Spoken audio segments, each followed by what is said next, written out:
Muy bien amigos, empezamos. Esto es Sin Filtro, donde vamos a hablar claro y sin maquillaje. Vamos a hablar con la verdad y hoy iniciamos con nuestro primer episodio y tenemos como invitada a la doctora Eliana Costa, candidata a primera senadora por la Alianza Unidad. Bien, en esta ocasión tenemos como nuestra primera invitada al podcast Sin Filtro, nuestro primer programa, a la doctora Eliana Costa. Doctora, bienvenida, gracias por aceptar nuestra invitación. Bueno, más bien gracias a vos, Lex, por invitarme a este podcast, a esta innovación que has hecho, ¿no? Y felicitarte, porque primero porque eres mi colega, porque has incursionado siendo abogado en algo que es diferente, ¿no? Generar opinión pública en torno a un proceso eleccionario y eso es muy bueno, te felicito. Gracias por invitarme. Gracias, doctora. Bueno, la idea del podcast, ¿no? Justamente es que la población pueda conocerla tanto al candidato como las propuestas, ¿no? Que es lo que todo el mundo quiere saber, cómo salimos de esta crisis. Sí, así es, lo dijiste muy bien, estamos en un momento coyuntural importante, no es una elección como cualquier otra, estamos en una situación adversa para todos los bolivianos, la crisis se siente hasta en el último hogar, porque no importa si tenés plata, o sea, la plata no alcanza como alcanzaba antes, ni podés acceder a las mismas cosas, ni a las mismas posibilidades, siendo que vivimos cerca del Brasil y cerca del Perú, porque ahora las restricciones también han alcanzado a todos los hogares. Entonces creo que esta elección es determinante porque hay que darle un vuelco y un giro al país. Así es, doctora. Bueno, comenzamos entonces. Claro que sí. Lo hemos dividido en algunas secciones, le voy a ir adelantando. Vamos a empezar un poco con su trayectoria e información personal. Muy bien. Bueno, para toda la población que la pueda conocer, ¿quién es Eliana Costa? Bueno, yo soy Eliana Costa Quispe, soy nacida en Cochabamba, solo nacida, no practicante. Mi padre es veniano de cepa, mi madre paseña de cepa. El militar ha venido a fundar la Fuerza Aérea y mi mamá ha venido a ser la primera jefe de enfermeras del Hospital Roberto Galindo. Es decir, que yo pertenezco a ese grupo de gente que ha venido al departamento, ha contribuido, se ha quedado, ha echado raíces y se ha identificado con la región, ¿no? Por eso siempre le digo a la gente, yo vine acá vine en 1986 me identifico como una pandina más, como una mujer amazónica, una madre feliz, hermana también muy orgullosa de mis hermanos e hija, ¿no? Agradecida con mi madre y mi padre porque ellos han sentado las bases fundamentales de mi esencia, de lo que soy, ¿no? Con mucho principio, mucha ética, así que soy extremadamente legalista en muchos aspectos, algo que me ha causado problemas, pero tengo sólidas bases familiares y así he educado a mi hija y creo que eso es importante y me define tanto en lo profesional como también vamos a decir así, en lo político. Me manejé antes de ser política, durante mi ejercicio político y durante mi desarrollo profesional después de haber dejado los cargos públicos. Bueno, los cargos electos, ¿no? Electivos. Bien, gracias. Continuando entonces, díganos, ¿por qué tomó la decisión de ser candidata al Senado? Más aún en esta situación que está en crisis Bolivia. Bueno, yo entré a Unidad Nacional en 2005. Tan solo me invitó, y debo decirlo aquí, Lizardo Melgar me invitó para que yo sea candidata constituyente. Y yo quería ser fiscal, ¿no? Entonces, porque siempre he sido siempre idealista y creía que había que pelear contra la corrupción, porque cuando fui estudiante trabajé en el Ministerio de Gobierno, el Ministerio de Justicia, y yo vi actos de corrupción así evidentes, con fiscales, con administradores de la justicia, en la ciudad de La Paz. Estoy diciendo eso porque soy abogada, salí en La Paz, en la Universidad Mayor de San Andrés, y dije voy a ser fiscal. Cuando él me invitó a ser constituyente o candidata a la Asamblea Constituyente, lo vi como un desafío importante, pero luego no fue inauguración y clausura, sino que cuando vos entras a la política, cuando te pones a hacer campaña, te das cuenta que entrar al escenario político es totalmente diferente, totalmente diferente. Y entro a Unidad Nacional como mi plataforma de lucha de mis ideales políticos, ¿no? Y desde entonces me sentí muy identificada con el líder político. Él ha sido consecuente con su discurso político y la visión de país que él tiene para mí es la visión que comparto. El 2005, cuando él pierde la primera vez la elección, dice la Bolivia de todos, porque consideraba que había dos asuntos pendientes que no se habían resuelto en el país. el tema de la igualdad de oportunidades y el tema de la exclusión social, en realidad, se decía entonces, y el tema de la falta de integración del país. Estamos hablando en el sistema de infraestructura caminera, ¿no? Entonces, esos temas, él consideraba que había que integrar al país, tanto social como geográficamente, y el MAS también proponía eso. Entonces, durante los 20 años que estuvo el MAS, el discurso y la visión de Samuel de tener un país inclusivo, un país donde la riqueza se distribuya para todos, un país productivo, no fue algo que se pudo aplicar, porque todo el mundo, o sea, todo el mundo que durante los 20 años de ejercicio del MAS, todos los adversarios políticos perdían. Y yo entro en el 2005, considero que he entrado en el cierre de ciclo político de una forma de ser política, estoy hablando de nuestros amigos del pasado, el MNR, el MIR, ADN, y doy la apertura de un nuevo ciclo de hacer política en el que Unidad Nacional está el movimiento al socialismo fuerte, empoderado, y Unidad Nacional se convierte en esos 20 años en el partido más sólido después del MAS, porque tiene estructura en todo el país, porque ha tenido un líder consecuente, presente, constante, y ahora, cuando el país tiene una crisis, Samuel vino acá y me dijo, este es el momento, o lo jugamos todo o lo perdemos todo. Porque el país, el gobierno ya ha acabado con las reservas, le está echando mano a la jubilación, y cuando se acabe eso, Eliana me dijo, va a echarle mano a lo privado. Entonces, este es el momento en el que le vamos a poner todo. Yo le dije a Samuel, 20 años le he dado al partido. Le he quitado el tiempo a mi padre, a mi hija, a mí misma. Y yo no deseo más. Y él me dijo, durante esos 20 años, Eliana, he visto circular en el Parlamento gente que se vende con una facilidad increíble, que se declara autónoma, libre pensante, y no respeta ni los lineamientos ni las visiones que deberían ser compartidos. No estamos hablando aquí de filosofía ni de idealismo, sino estamos hablando de un proyecto de país que debe ser compartido entre los militantes de un partido. Y vos, me dijo, has aguantado en las buenas, en las malas, en las feas y en las bien feas conmigo. Entonces vos vas a ir. Y yo, pero Samuel, no quiero ir. Me dijo, vas a ir y vas a ser senadora. Entonces, esa es la razón por la que asumo el reto de ser candidata a la senaduría. La verdad que sí, ¿no? Si es algo rescatable, considero personalmente el tema de la lealtad, ¿no? Entonces, muchas veces cuando el barco se está hundiendo o se lo mira mal el panorama, mucha gente salta directamente donde ve mejor oportunidad, ¿no? Sin embargo, en el caso de usted, quienes la conocemos, hemos visto que se ha mantenido en las buenas, en las malas y en las peores, en el mismo lugar, y hoy sigue, ¿no? Así es. Bueno, continuando con la siguiente pregunta, entonces, bueno, ya más o menos va relacionada con lo que nos respondió, pero de todas maneras, ¿por qué decidí con Samuel Doria Medina y no así tal vez con un Tuto Quiroga, tal vez un Manfred o un Andrónico? O sea, ¿qué realmente es lo que la motivó a ir con él? Tuto Quiroga, Manfred representan para mí el pasado. Representan los promotores del nacimiento del populismo y del MAS. Para mí es sorprendente cuando yo trabajé en el Ministerio de Justicia, en el Ministerio de Gobierno, mi sueldo era de 450 bolivianos. 450 bolivianos, ¿te imaginas?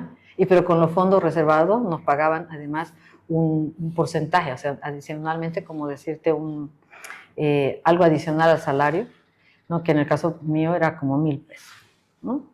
Pero cuando ya yo fui adentrándome un poco más, interesándome de las inequidades que había, porque yo hice política universitaria.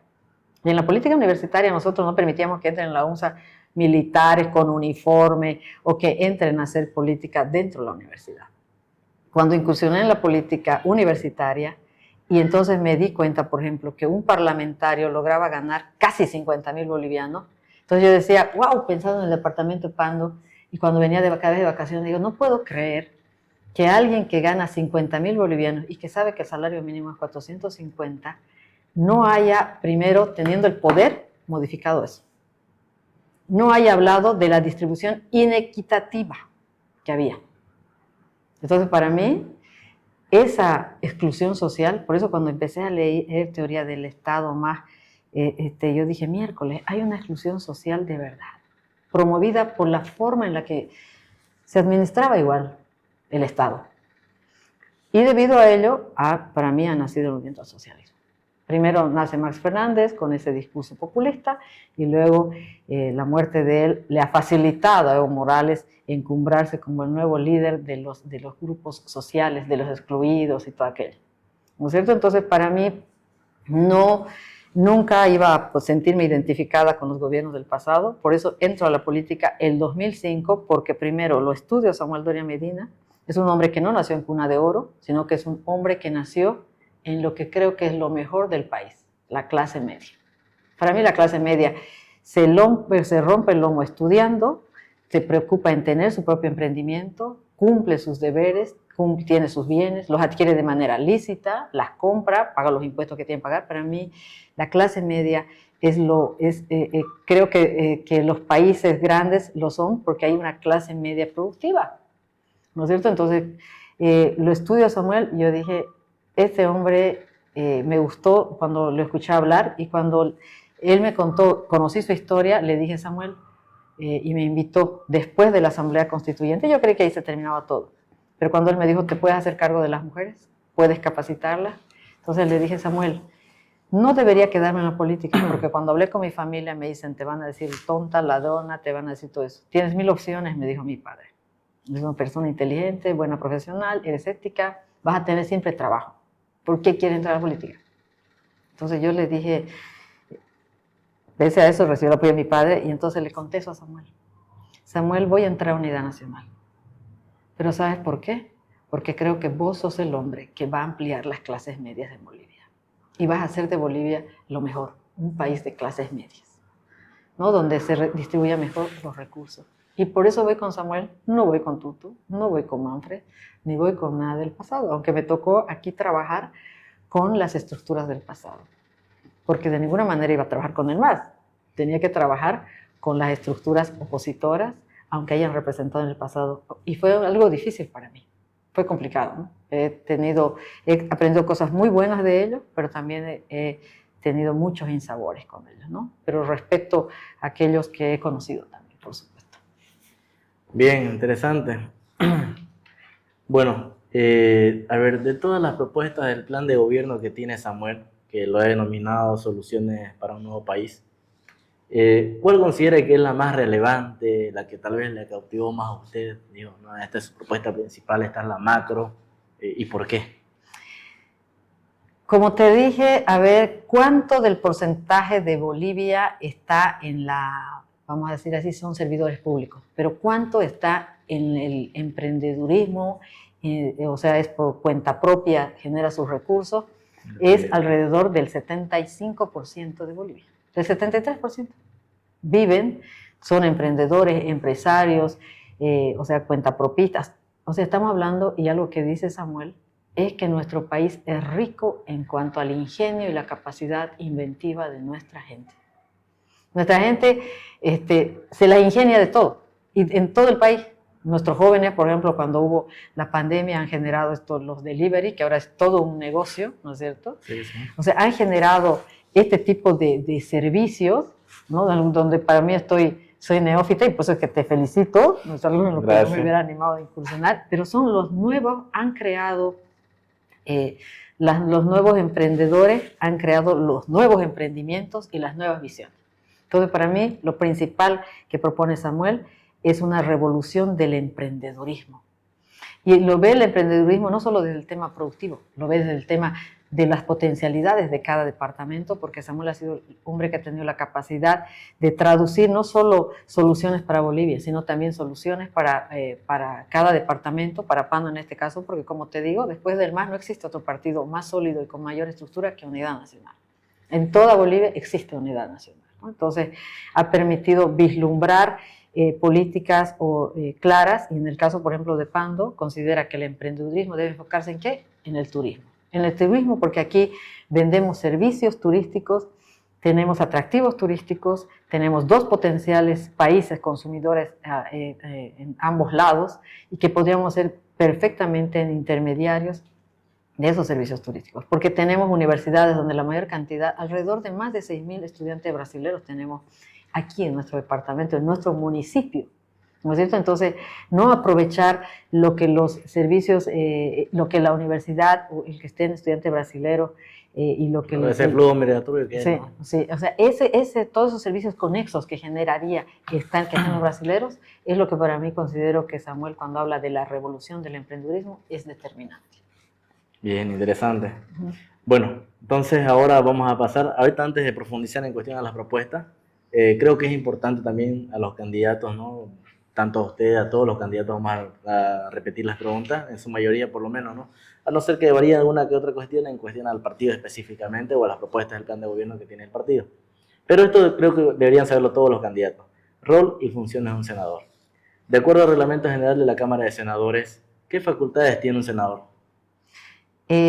Bueno, más que facultades, el reglamento, yo no he accedido a un reglamento de la Cámara de Senadores, ¿no? Porque no te olvides que el reglamento podría variar, porque lo que la Constitución dice es las atribuciones. Y las atribuciones que ya establece la Constitución tiene que ver con primero, aprobar los presupuestos, aprobar su directiva, aprobar su reglamento, que podríamos, o sea, modificarlo, ¿no es cierto? Claro. Entonces, yo me enfoco más en ver las atribuciones desde el punto de vista de la propuesta de la Constitución, de lo que establece mismo la Constitución. Para no expandirnos, pero bueno, sí, es verdad que se puede, digamos, modificar un reglamento, ¿no? Sí. Yo he tratado de descargar la versión más actualizada justamente, ¿ya? Que la encontramos en internet, ¿no? Pero exclusivamente el artículo 17 nos habla de 3 funciones principales que las debe conocer, sí, de un parlamentario, un legislador, sí, ¿no? Tanto a nivel nacional, departamental y municipal son muy similares. Sí. Entonces, eso principalmente es lo que le consulto. Tiene que ver principalmente y esencialmente, a diferencia de los gobiernos municipales departamentales, de los consejos y las asambleas, nosotros tenemos una gran posibilidad que establece la Constitución, que son obviamente legislar por esencia, interpretarlas, derogarlas, abrogar las leyes, fiscalizar los órganos del Estado, controlar, algo que el concejal y el asambleísta no tienen. En cambio, ya la propia Constitución establece controlar y fiscalizar los órganos del Estado. Entonces, hay una diferencia, ¿no? Hay una diferencia, hay un plus más. Que es re importante, sí, ¿no? Es un plus más. Gestionar, porque cuando vos puedes aprobar el proyecto, los PDs más bien, ¿no? Proyecto de Desarrollo Económico y Social, significa que vos podés gestionar. Realmente sos capaz, tenés esa potestad de aprobar, de observar, cuestionar y hasta proponer una modificación de los planes de desarrollo económico social. Entonces, gestionar. La gestión es la otra atribución importante, pero todo eso es posible a través del desarrollo de una función que también es esencial, la deliberación. Entonces, esas son las 4 funciones, entre otras que la Constitución asigna, del parlamentario, en este caso. Bueno, continuando entonces, nos centremos en la fiscalización. ¿Usted conoce cuáles son los instrumentos de fiscalización que tiene un parlamentario, o bueno, en este caso un senador, más exclusivamente, y hasta qué instancia pensaría llegar? Creo que los instrumentos de fiscalización propiamente no conozco el reglamento, pero presumo que son los mismos, porque a nivel del Consejo y de la Asamblea es lo mismo, ¿no? Muy similares, sí. ¿No? Deben ser las minutas de comunicación, deben ser también las solicitudes de información, pero sobre todo las minutas de comunicación que son los instrumentos más importantes de la fiscalización. Tal vez ahí un poco le colaboro, si me permite, ¿no? Claro que sí. Está lo que es la minuta de comunicación, más que todo un instrumento de gestión, ¿no? Según el reglamento de senadores, ¿no? Ya. Ahora, en cuestión de instrumentos de fiscalización, tenemos lo que es el PIE, que es la petición de informe escrito. Este tiene un plazo de 15 días, ¿no? Entonces, después ya pasa lo que es una combinatoria, en caso que no haya respuesta, el PIO, y pasamos a lo que es la interpelación, ¿no? Bueno, entonces es lo mismo que en la Asamblea en la Asamblea y también en el Consejo Municipal. Sí, a excepción de la minuta, ¿no? En este caso. Sí. Directo nos saltamos al PIE. Claro. Correcto. Muy bien. Entonces eso.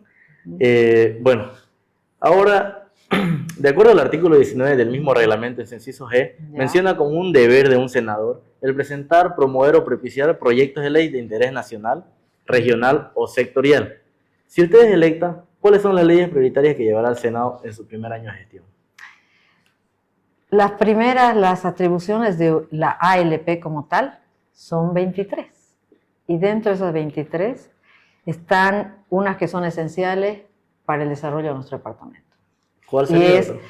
Nosotros debemos aprobar el plan de desarrollo económico y social O sea, la planificación a 5 años, la visión de desarrollo, la planificación de desarrollo económico y social de quien tenga o ejerza el gobierno, que es a 5 años, es lo que vamos a aprobar.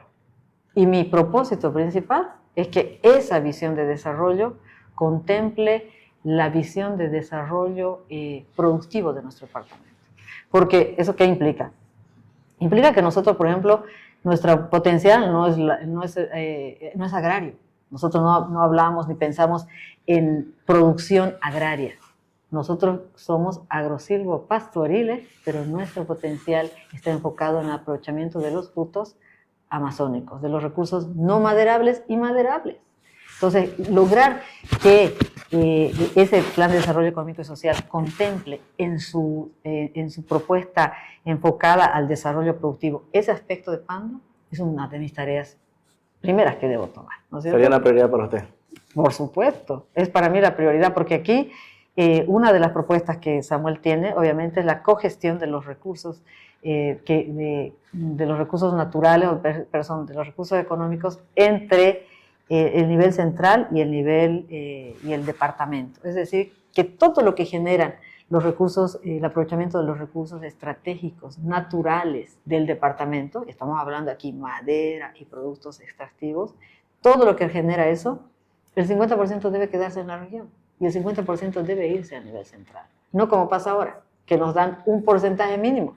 Entonces, por supuesto que esa visión de autonomía plena, que está enfocada al tema de presupuesto y de asignación presupuestaria, mi principal propósito es que al momento de hablar del pacto fiscal, realmente pues le llega al departamento como corresponde. Perdón, hay una consulta tengo ahorita que habló de la distribución del 50-50, que igual me parece importante. Estos 50-50, ¿cómo realmente lo podremos entender? ¿Es un 50% del presupuesto general del Estado? O sea, es decir, de todo lo que recaudan los 9 departamentos y ahí sobre esos 50% se distribuye a todos los departamentos, o sobre lo que produce cada departamento. ¿Por qué hago esta pregunta? Porque hay departamentos que producen más que otros, ¿no? Y tal vez esta podría entenderse como una desventaja para uno. Yo lo noto tal vez como una desventaja para el mismo Pando, ¿no? Que no generamos tantos recursos, ¿no? A nivel nacional, tal vez. No, claro que generamos. Generamos porque nosotros generamos la almendra. Somos los mayores productores de almendra. Somos los mayores productores de almendra. No es más productor que nosotros Perú, ni Brasil. No, claro, pero si hacemos una conversión, tal vez un Pando con un Santa Cruz, por decirle, obviamente nos gana pues, un Santa Cruz. ¿no? Entonces, pero no te olvides que por eso una de las propuestas está, nosotros tenemos un potencial vamos a decir así, en castaña, en café, en azaí, en cacao, ¿no es cierto? Y son 5 productos que son potenciales para nosotros. Pero esos productos que pueden ser tratados para la venta al exterior, como es la almendra y el café, y los demás para el consumo interior, podemos ser proveedores de eso, pero el aprovechamiento, la industrialización de esos productos, una política acertada para el aprovechamiento o la industrialización de esos productos, lo que va a generar, el 50% debe quedarse en la región. No como ahora, que la madera, nuestra almendra, no sale como si fuera un producto de Pando. Y lo que se queda es un porcentaje mínimo. En cambio, cuando dice Samuel que todos los departamentos, que el producto generado por los recursos naturales de cada departamento, el 50% se cogestione entre las regiones y el nivel central, es porque en realidad, aún si eso pasara en el caso de nuestro departamento, sería mucho más de lo que con un pacto fiscal en términos de población nos tocaría. Sería mucho más. Entonces, esa es la propuesta de Samuel, para mí es importante porque se ha hecho una evaluación de cuál es el potencial en Potosí minero, sigue siendo el litio. Obviamente que los recursos estratégicos como el litio, no, estamos hablando aquí de una política hidrocarburífera y otra nueva potencial, el litio. Esos obviamente van a estar, como la Constitución dijo, bajo tuición del gobierno central y su distribución hace parte de otra asignación presupuestaria que no tiene nada que ver con esta otra que te digo. Eso sería una adicional más, entonces estamos hablando. Claro, o sea, los recursos estratégicos para todo el país tienen que ser para todo el país, con una distribución diferente, ¿no? Muy bien, entonces ahora ¿Conoce cuál es el procedimiento para la creación de una ley? ¿Nos lo puede explicar, doctora?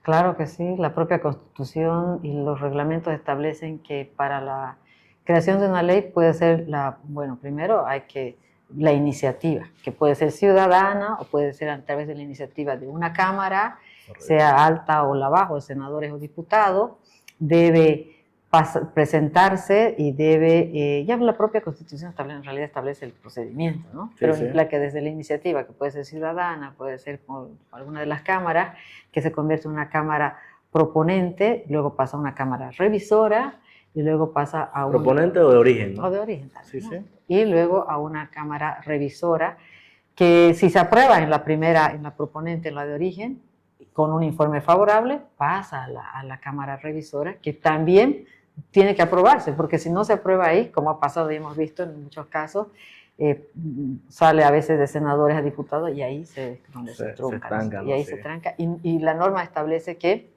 no puedes considerar esa norma sino hasta la legislatura siguiente, que puede ser un año, y si por segunda vez se rechaza, solo puede ser tratada en la siguiente proceso, en el siguiente periodo constitucional. O sea, después de 5 años hay leyes interesantes que quedan, que han quedado postergadas, empolvadas, y sé que hay leyes en el ámbito social muy interesantes, ¿no? Porque esta vez me he dedicado también a buscar un poco en el internet, ¿no? Pero es el procedimiento. Bien, bien, sí.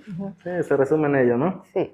Ok, pasemos entonces ahora sí a lo que le interesa a la población, propuestas. Vamos a ir, bueno, lo hemos dividido en 2 secciones, si podemos llamarlo así. Propuestas claves y propuestas sectoriales, ¿no? Ya. Empecemos sobre las propuestas claves que hemos determinado. Según el plan de gobierno que lo tenemos en mano, hemos realizado la revisión justamente de ese plan de gobierno. Lo tenemos. Bueno, nos dice su plan de gobierno, soluciones para un nuevo país, que de esa forma lo ha denominado Samuel y todo lo que es Alianza Unidad. Dedica un apartado a los primeros 100 días, que lo conocemos, ¿no? Ahora como un eslogan que utilizan de campaña, 100 días cada uno, sí. Que es lo que están utilizando. Bueno, en estos 100 días propone mejorar la economía, reformar la justicia y restituir la institucionalidad. ¿No considera que prometer tantos cambios en tan poco tiempo genera falsas expectativas en la ciudadanía? ¿Por qué le pregunto esto, no? Es algo que deja duda, porque mucha gente tal vez hasta puede creer que en 100 días realmente ya todo vuelve a la normalidad, volvemos al dólar con 6.96 como solía valer antes, y nos olvidamos de todos los problemas, ¿no? Entonces, ¿es realmente tanto así? ¿En qué consisten estos 100 días o simplemente es un eslogan de campaña? Cuando habla de los 100 días, está enfocado sobre todo a sentar las bases para generar una estabilidad económica. Pero no puede, y ya nuestro candidato a vicepresidente, Samuel lo ha explicado muchísimas veces, para resolver la crisis vamos a necesitar de 10 a 15 años. O sea, salir de esto va a demorar de 5 a 10 años. ¿Por qué? Porque es lo que va a llevar el tiempo para reactivar una política hidrocarburífera y también el aprovechamiento del litio. La industrialización del litio y el aprovechamiento o sea, iniciar una política hidrocarburífera, aunque digan que nos sigue convirtiendo en un país monoproductor, dependiente de un solo producto, es la realidad. Nos va a tocar todavía mientras logramos hacer despegar el tema de la industrialización o sobre todo del tema productivo. Pero cuando hablamos de estos 100 días específicamente estamos hablando de sentar las bases. Número 1, acabar con el mercado paralelo. Porque para todo se necesita dólares, ¿no es cierto? Para comprar combustible se necesita dólares. Sí. Para poder importar se necesita dólares. Entonces lo que él dice, los dólares existen, porque la gente lo tiene. ¿Quiénes son los que tienen los dólares? Los tienen los empresarios. Los tienen los que quieren comprar materias primas, porque ahorita varios empresarios han cerrado, han suspendido su producción, porque comprar en el mercado negro el dólar, cuando al momento de que aquí lo que les pagan y llega a sus cuentas le dan en 7 bolivianos o 6.99, no le conviene. Y para ello hay que acabar con el mercado paralelo. Y hay que salir, el dólar no va a volver a ser 6.99, mucho menos 7 bolivianos. En este momento en el mercado el dólar blue se vende como a 12 bolivianos, 13 bolivianos, y probablemente ese sea su precio. Entonces acabar con el mercado paralelo es parte de la tarea de la estabilización en esos 100 días. Perdón, sobre el punto, algo que es importante y es bueno aclararlo, ¿no? Me parece bien, ahora sí ya va a estar un poquito más claro para la ciudadanía. ¿Van a mantener un tipo de cambio fijo o fluctuante? En realidad, el tipo de cambio pues se va a mantener fluctuante porque siempre se ha mantenido así. Sí, sí, El sí. dólar siempre subía. Le pregunto porque escuchaba en algunos momentos algunos candidatos que decían el tipo de cambio fijo, ¿no? Entonces justamente quiero ver qué tipo de política piensan manejar ustedes, ¿no? Antiguamente, y eso ya, por ejemplo, José Luis Lupo, te cuento que va a venir, y él nos lo explicaba en una conversación que teníamos, un tipo muy, muy, muy brillante, sinceramente. Desde hace varios años, dice, el dólar siempre cambiaba. O sea, el precio era fluctuante porque nosotros no somos ni dueños, ni tenemos, ni manejamos el tipo cambiario del dólar. Entonces, siempre tendía a subir y los bolivianos estábamos acostumbrados a eso. No es porque nos controlaban, sino porque era un dinero, una moneda que no era nuestra, pero que es la moneda para el uso comercial internacional. Entonces, eso no podemos cambiar, ¿no es cierto? Y él decía que eso siempre tendría a subir 2 puntos, 2 décimos. Y que actualmente probablemente el dólar valdría, si el gobierno no se hubiera empecinado en tener esa política de congelamiento fijo, o sea, una cobertura totalmente falsa, un enmascaramiento de una estabilidad de nuestro dinero o de nuestro billete, que no existía. Entonces actualmente pues, valdría alrededor de 12 bolivianos. ¿No? De 12 a 13. Entonces hay que acabar el mercado paralelo, el dólar blue va a establecer, probablemente pueda bajar algo más, pero va a permitir y le va a dar certeza a los empresarios de que ese es el tipo de cambio, que eso es lo que van a recibir si les llega acá, y esa es una de las políticas importantes en estos 100 días, ¿no es cierto? Y eso va a permitir también poder tener la posibilidad de importar a un precio pues, como es el combustible, donde ya nos hemos dado cuenta, nosotros ahorita compramos, el otro día compré un bote a 60 bolivianos, a 60 bolivianos. Imagínense dónde llegamos. Pero la gente ya ha aprendido a entender que no podemos vivir también con la subvención del combustible. Y por eso dice restituir los dólares y restituir el combustible. Y eso pasa por acabar con la subvención, ¿no? Inclusive de eso.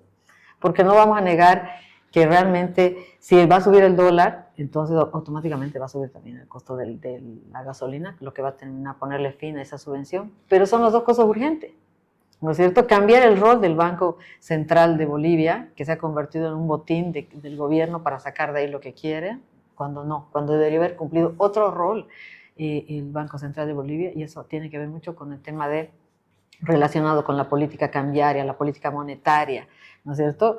Establecimiento de cambio. Y ese rol es parte de la tarea de los 100 días. Bien, ahora que menciona el tema del combustible, bueno, previo a eso, ¿no? Es importante saber de que, si bien tal vez no va a ser un precio fijo, pero por lo menos ya va a haber un poco más de certeza de qué es el precio que se maneja, ¿no? Sobre el tema del dólar, ¿no? Que es un gran problema que estamos atravesando actualmente, porque un día vamos sin ir lejos, no sin traer importaciones, nosotros a la tienda, vamos, compramos algo, por decirle una bolsa de cemento que cuesta 80, mañana volvemos y cuesta ya 90, para otra semana 120, que actualmente está en ese precio, está oscilando entre ese precio. Entonces, bueno, qué importante va a ser poder darle una cierta estabilidad, ¿no? A la población. Sobre el tema del combustible, dentro de su plan de gobierno estaba viendo, manejan, ¿no? De que propone eliminar de manera focalizada el subsidio al combustible. Por favor, explíquenos en qué consiste esta focalización. ¿Cómo vamos a resolver el problema del combustible? Si bien ya lo mencionó, pero esta palabrita focalización, ¿en qué realmente consiste? Bueno, esa focalización, de acuerdo a lo que entiendo, es que la subvención, si bien es cierto, se va a eliminar, no debe afectar en 100% al aparato productivo. Es decir, ¿quiénes son los que traen dólares? ¿Quiénes son los que exportan? Son los empresarios. Por eso parte de la política de los 100 días estaba en aperturar las exportaciones, pero sabemos que el gobierno las ha aperturado, entonces en mantener esa política de exportación, de libertad de exportación, porque tenemos gente que produce, tiene una capacidad productiva y debe tener la capacidad de exportación, pero varios, cuando hablamos de la gente que produce del sector productivo, usa combustible. Entonces, cuando dice ahí focalizado, debe tener un precio para el sector productivo, porque le va a afectar. ¿No es cierto? Si voy yo solo necesitamos para la gasolina, entonces 15 pesos.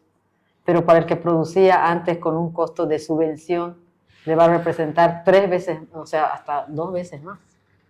no es, o sea, es alto. Sí, sí. Por lo tanto, esa subvención focalizada debe permitirle darle en compensación otro tipo de incentivos, ¿no? Estamos hablando del sector netamente productivo, quien se dedica o quien utiliza en el uso de la industria la mecanización a base de combustible, ¿no?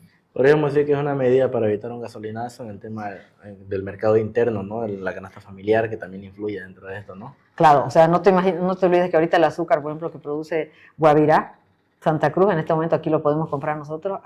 Aquí, en este momento, el azúcar que nos llega más barata, llega ahí en el mapa, más barata que en el Brasil.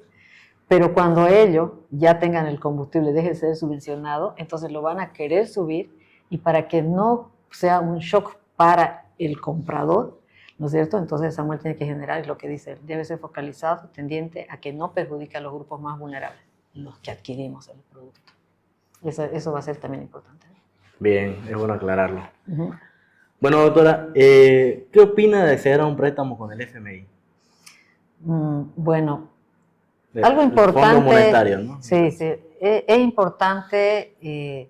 Bueno, el Fondo Monetario Internacional es el único que falta que nos preste. Es el único que no le ha prestado a este gobierno, ¿no es cierto? Le ha prestado el BID. Y el último organismo, y eso es importante saberlo, que nos falta que nos preste, es el Fondo Monetario Internacional. Entonces, ¿está de acuerdo con el tema de hacer un préstamo con el FMI? Es que la única forma de generar estabilidad es no solo eliminando la subvención, eliminando el mercado paralelo del dólar, abriendo las exportaciones, sino también que acceder a nuevos créditos, que tienen que ser lo único que nos puede prestar en este momento, es el Fondo Monetario Internacional, que nos da una libertad para proyectos, o sea, no nos condiciona los proyectos como lo hace el BID. En cambio, ahí nos da una libertad económica para la administración de ese préstamo. Pero también no solo es el préstamo del Fondo Monetario Internacional lo que habla Samuel, también habla del redireccionamiento de los créditos que ya han sido aprobados. Más de 3.500 millones de dólares ya han sido aprobados en crédito. No te olvides que pasa mediante la aprobación de la Cámara, se hace una autorización para que entre a cuentas del Estado, pero para que ese dinero entre a los ministerios, a programas y proyectos, debe presentar el Estado proyectos y programas, que no ha logrado presentar el gobierno hasta ahora. Entonces Samuel dice que debe haber créditos, nuevos créditos, un redireccionamiento de los créditos actuales y además de esas otras políticas que permitan tener un fondo de estabilización. Ese fondo de estabilización se va a utilizar exclusivamente para el tema productivo, porque es la única forma en la que podemos nosotros generar una dinámica económica. No, está bien. Ahora, pero bueno, mucha gente se pregunta, no solo en esta alianza, ¿no? He escuchado en otras candidaturas igual sobre el tema de un préstamo. ¿Es correcto seguir endeudando a Bolivia? Es la única manera en la que podemos salir, pues porque ¿cómo vamos a salir entonces? Tenemos que endeudar, pero la diferencia es que el administrador, el programa y el proyecto es diferente. O sea, Samuel ya ha conformado un equipo, ¿no? Ha visto que ha conformado un equipo. Sí, ha ido anunciando parte de ese equipo, ¿no? Y ya se han dedicado, menos mal que está a disposición en el internet de lo que es el presupuesto general del Estado. Allá han visto los gastos insulsos, los gastos de despilfarro, y ya ha sacado un porcentaje. Porque no te olvides que el gobierno en agosto se va a aprobar el presupuesto general del Estado. Sí. Así que cuando Samuel, si Dios permite que él sea el presidente, él ya va a adquirir cuál es el presupuesto con ley aprobado, el presupuesto general del Estado. Así que él ya se ha dedicado a revisar qué cosas hay que eliminar para generar o sea, hay que achicar el aparato burocrático del Estado, ¿no? Y no tiene una afectación a personas, sino tiene una afectación a partidas, que para alimentación, gastos de representación, que comunicación, que difusión, o sea, gastos que son superfluos para él. Ahí quería entrar, perdón, bien que tocó el tema de la reducción del Estado.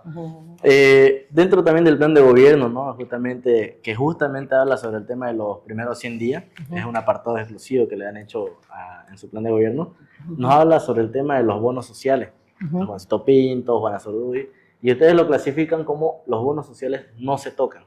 Si bien no, en lo personal no tengo nada en contra de los bonos, pero la política que ustedes utilizan, aparte de no tocar estos bonos, es también achicar o reducir el gasto público. Entonces, ¿cómo piensan mantener estos bonos sociales, ¿no? Si la otorgación de estos bonos por parte del Estado hacia el ciudadano representa una gran inversión de recursos económicos. No nos olvidemos, usted mencionaba justamente, se tiene información brindada por el Ministerio de Economía y Finanzas Públicas, que en esta gestión 2025 se destinó 6.552 millones de bolivianos para el pago de 5 bonos sociales, solo 5. Estamos hablando del Juancito Pinto, el bono de discapacidad, el bono Buena Salud, el subsidio universal prenatal por la vida y la renta dignidad. Se dice que el presupuesto total asignado representa el 1.5% del Producto Interno Bruto. Entonces, ¿cómo piensan realmente mantener estos bonos todavía para la población? Porque ya lo dijiste, solo representa el 1.5% para un sectores altamente vulnerables. La tercera edad, o sea, subió todo y con esa renta ellos pueden vivir. Imagínate que lo acabas de decir, el 1.5%, cuando otros han gastado el 15% en cancha. Los adultos mayores deben tener una vejez digna. La vejez digna pasa por, número 1, mantener el bono, incrementarlo inclusive, y 2, insertar a aquellos que tienen capacidad, han sido profesores, han sido escritores, que son adultos mayores, puedan ser insertados en una política del turismo. Por eso habla de servicios turísticos, y muy bien los de la tercera edad pueden ser insertos, porque los únicos que conservan las tradiciones de cada país, de cada rincón, son los adultos mayores. Y hay adultos mayores que son altamente capísimos, ¿no es cierto? Entonces Samuel considera que hay bolivianos que tienen ese ingenio. Discapacidad, tercera edad, adultos mayores, madres, ¿no es cierto? Lastimosamente tenemos un alto porcentaje de madres, alrededor del 70% se han convertido en jefes de hogar. Entonces, ¿cómo le vamos a quitar a esas jefes de hogar? ¿Por qué? Porque han sido víctimas de abandono o son divorciadas. Entonces, ¿cómo le vamos a quitar a ellas parte del bono? Entonces, Samuel es muy claro, él ha evaluado el 1.5%. No, hay que... Entonces, ¿es sostenible? Eso es sostenible. Es sostenible. Bien. También dentro de su gobierno, de su plan de gobierno, menciona justamente una política exterior, dejando atrás los lineamientos ideológicos. Es decir, la política exterior que van a dejar no va a ser ni derecha, ni izquierda, ni centro, o sea, no van a tener una ideología por lo que menciona su plan de gobierno. Entonces, ¿qué posición van a asumir frente a una China, a una Rusia, Cuba, Venezuela, o inclusive las BRICS, ¿no? Que es este nuevo sistema económico que quieren manejar paralelo al dólar, ¿no? Que creo yo que es lo que nos está llevando a esta crisis actualmente. Pero, ¿qué posición van a asumir ustedes como gobierno?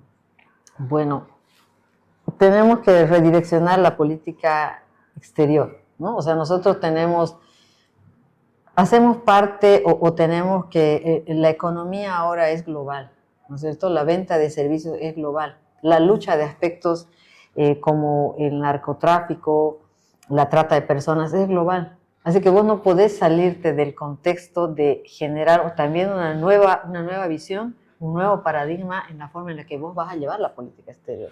Si vas a llevar con conceptos solo netamente filosóficos, vas a ser excluido y te vas a excluir de instancias que muy bien podrían ser importantes para el país. Samuel es muy pragmático. O sea, él dice, cuando se quiere desarrollo, no hay que ser romántico, hay que ser pragmático. Si él no te gusta, pero es el mejor, contratalo. O sea, eso, porque él te garantiza éxito. Punto. O sea, no estás para romantizar. Entonces, la política exterior igual debe ser tu propio, ¿no es cierto? Hay que cambiar un nuevo paradigma de ver y hacer, buscar los aliados. Concretamente, obviamente en nuestros países, nuestra constitución lo establece y Samuel también así lo dice, somos un país pacifista, ¿no? Entonces, hay alianzas con las que definitivamente no nos vamos a relacionar, ¿no? Entonces, eso, claro que eso es una propuesta, porque eso solo me va a tocar observarlo si Samuel no te olvides que los convenios, los acuerdos bilaterales los propone el Ejecutivo y los aprueba la Asamblea, ¿no es cierto? Justamente, actualmente todavía Bolivia mantiene unas relaciones bien estrechas con Rusia. Entonces, digamos, ¿esto significa que van a seguir todavía trabajando estrechamente con Rusia? No te olvides que Rusia tiene un interés directo en nuestro litio. Y lo que dijo Samuel es, hay que aprovechar el litio, hay que contratar, pero hay que hacer contratos serios, creíbles y donde el beneficio sea para el país y no para otro. Puedes compartir el beneficio por tecnología, por innovación, porque eso genera productividad, ¿no? Pero hay que saber con quién y cómo. Pero sobre todo el beneficio tiene que ser para el país. Entonces Rusia no está en este plan. No, definitivamente no está en el plan de Samuel. Muy bien. Si llegaran a ser gobierno, ¿cómo plantean lograr la generación de empleo? al menos considerando que en Pando, si no es la alcaldía, la gobernación o la universidad, lamentablemente es muy difícil encontrar trabajo acá. Yo te había indicado que Samuel cree, y la propuesta principal, la apuesta principal de Samuel con los bolivianos es su capacidad inventiva, de innovación, de creatividad, y él lo propone como la revolución del emprendedurismo. Él, en su plan de gobierno, propone generar 1 millón de emprendimientos. Y en el caso de Pando, le va a representar 20.000 emprendimientos. Esos 20.000 emprendimientos tienen que ser enfocados en servicios turísticos y otros servicios conexos al turismo. Por ejemplo, nos concentramos en querer entrar a la gobernación o a la alcaldía, cuando aquí los brasileros cerca de las universidades están buscando tener o contar con un ambiente que les tenga aire acondicionado. No te olvides que ellos tienen una economía alta, un nivel de vida alto, entonces quieren aire acondicionado, de material para su carro, un garaje. Quiere quien le lave la ropa, porque no tiene tiempo si no le vas a meter una casa donde vas a alquilar y pongas una lavadora, no estás vos poniéndote al nivel del servicio que ellos exigen. En una entrevista que hemos tenido con los brasileños, ellos dicen, no cubre los servicios. Los bolivianos no lo logran cubrir. Uno sale y encuentra comida hasta cierta hora y no encuentra nada. Tienen que ir ellos a su país a consumir. Entonces nosotros tenemos que ser capaces de generar una dinámica económica en ese sentido, aprovechando esos 20.000 emprendimientos que Samuel piensa impulsar con capital semilla. Debemos ser autosostenibles y generar una autonomía económica. A eso debe enfocarse principalmente. No solo en el sentido de los servicios que podemos darle a los brasileños, sino también en el sentido de lo que podríamos darle a los transportistas. Es decir, ese puerto de Chancay que se va a consolidar, que se está consolidando y en el que nos han dejado al margen. Lamentablemente ese es un problema, ¿no? Que mucha gente no se anima a invertir en Bolivia. Por eso, ¿no? La política que maneja, o sea, tal vez en Pando no necesariamente, aunque se ha dado caso también, sí. Pero no tal vez con esa magnitud como sea en otros departamentos, ¿no? El tema de los bloqueos y demás. ¿Qué hacemos con eso ahorita que lo mencionó? Por eso Samuel dijo 0 tolerancia a los bloqueos. Pero eso no va a generar tal vez, porque no nos olvidemos que también existe el derecho a la protesta, según la Constitución. Sí. Entonces, ¿cómo van a manejar esta situación? Claro, una cosa es la protesta y otra cosa es el bloqueo. ¿Y que genera bloqueo económico? No, pues eso no está permitido. La protesta sí, pero no el bloqueo, ¿no? Entonces digo, 0 tolerancia a los bloqueos. La protesta pueden bloquear como quieran, no pueden manifestarse como quieran, más no con el bloqueo. Y eso es importante, pero como te decía, en el caso de Pando puede ser totalmente estratégico si fuéramos insertos en el corredor, ¿no? Porque tenemos un aeropuerto que tranquilamente también puede convertirse, es un aeropuerto internacional. ¿Por qué no tenemos, y es una de las propuestas de Samuel, ¿no es cierto?, una Bolivia abierta? Una Bolivia abierta donde para él las líneas o el tráfico aéreo interno, tengamos varias aerolíneas con varias opciones de oferta y demanda, ¿no es cierto? Porque eso es esencial. Hoy en día estamos sometidos solamente a Boa, ¿no? Sí, y al mal servicio encima, ¿no? Y en el caso de Pando, generar las condiciones para nosotros, cualquier cantidad, hemos revisado unos datos, Samuel nos daba unos datos interesantes, que por ejemplo del Brasil, cualquier cantidad de gente va hasta Cusco. Es uno de los sitios más visitados por los brasileros, Cusco. Pero lo que le da rabia, ¿cómo puedes llegar a Cusco? Tienes que venir hasta, si no me equivoco, nos decían en un aeropuerto en Brasil, y de ahí inclusive tenías que llegar a Santa Cruz, algunos prefieren llegar a Santa Cruz, para ir a Cusco, u otros que tienen menos recursos, quieren venir por tierra y van aquí, o sea, pasan por acá y se van por tierra aquí a Perú, ¿cómo se llama este lugar? Puerto Maldonado. Puerto Maldonado. Porque ahí hay cualquier cantidad de tráfico, ahí también hay aeropuerto. Entonces, nosotros deberíamos ser capaces de generar ese tráfico aéreo. Entonces, él dice, estamos perdiendo realmente un montón de dinero como departamento. La verdad que Pando tiene una ubicación geográfica estratégica, ¿no? Para todo el tema del flujo migratorio económico, ¿no? Principalmente. Sí. Pero personalmente creo que falta visión de muchas autoridades, ¿no? Falta. Y bueno, de acuerdo a lo que plantean, ojalá que realmente puedan hacerlo efectivo esto, ¿no? Sí, sí. Bien, doctora, para continuar, De acuerdo al tema de las propuestas, ¿cómo, vuelvo a reiterar, cómo reflejamos lo nacional en lo departamental sobre el precio de la canasta familiar? ¿Cómo solucionamos el precio de la canasta familiar? Nosotros no tenemos una vocación de productiva, por ejemplo, en cuanto al arroz, ¿no es cierto? Que es un producto de consumo masivo, de artículo de primera necesidad. El azúcar tampoco, ¿no es cierto? Nosotros lo consumimos de Brasil o lo traemos de Santa Cruz. Y para que se abarate el costo, necesitamos terminar nuestra carretera, pues. O sea, mientras me decía un amigo que llegaba por tierra, que se quedó sorprendido de las carreteras en el Beni. Me decía, hemos llegado hasta el Triángulo, impresionante las carreteras. Liliana, qué triste entrar a tu departamento, me dijo, miércoles comí polvo papurra, me dijo. Y yo le dije, eso tenemos que terminarlo, porque solo así se van a abaratar varios artículos.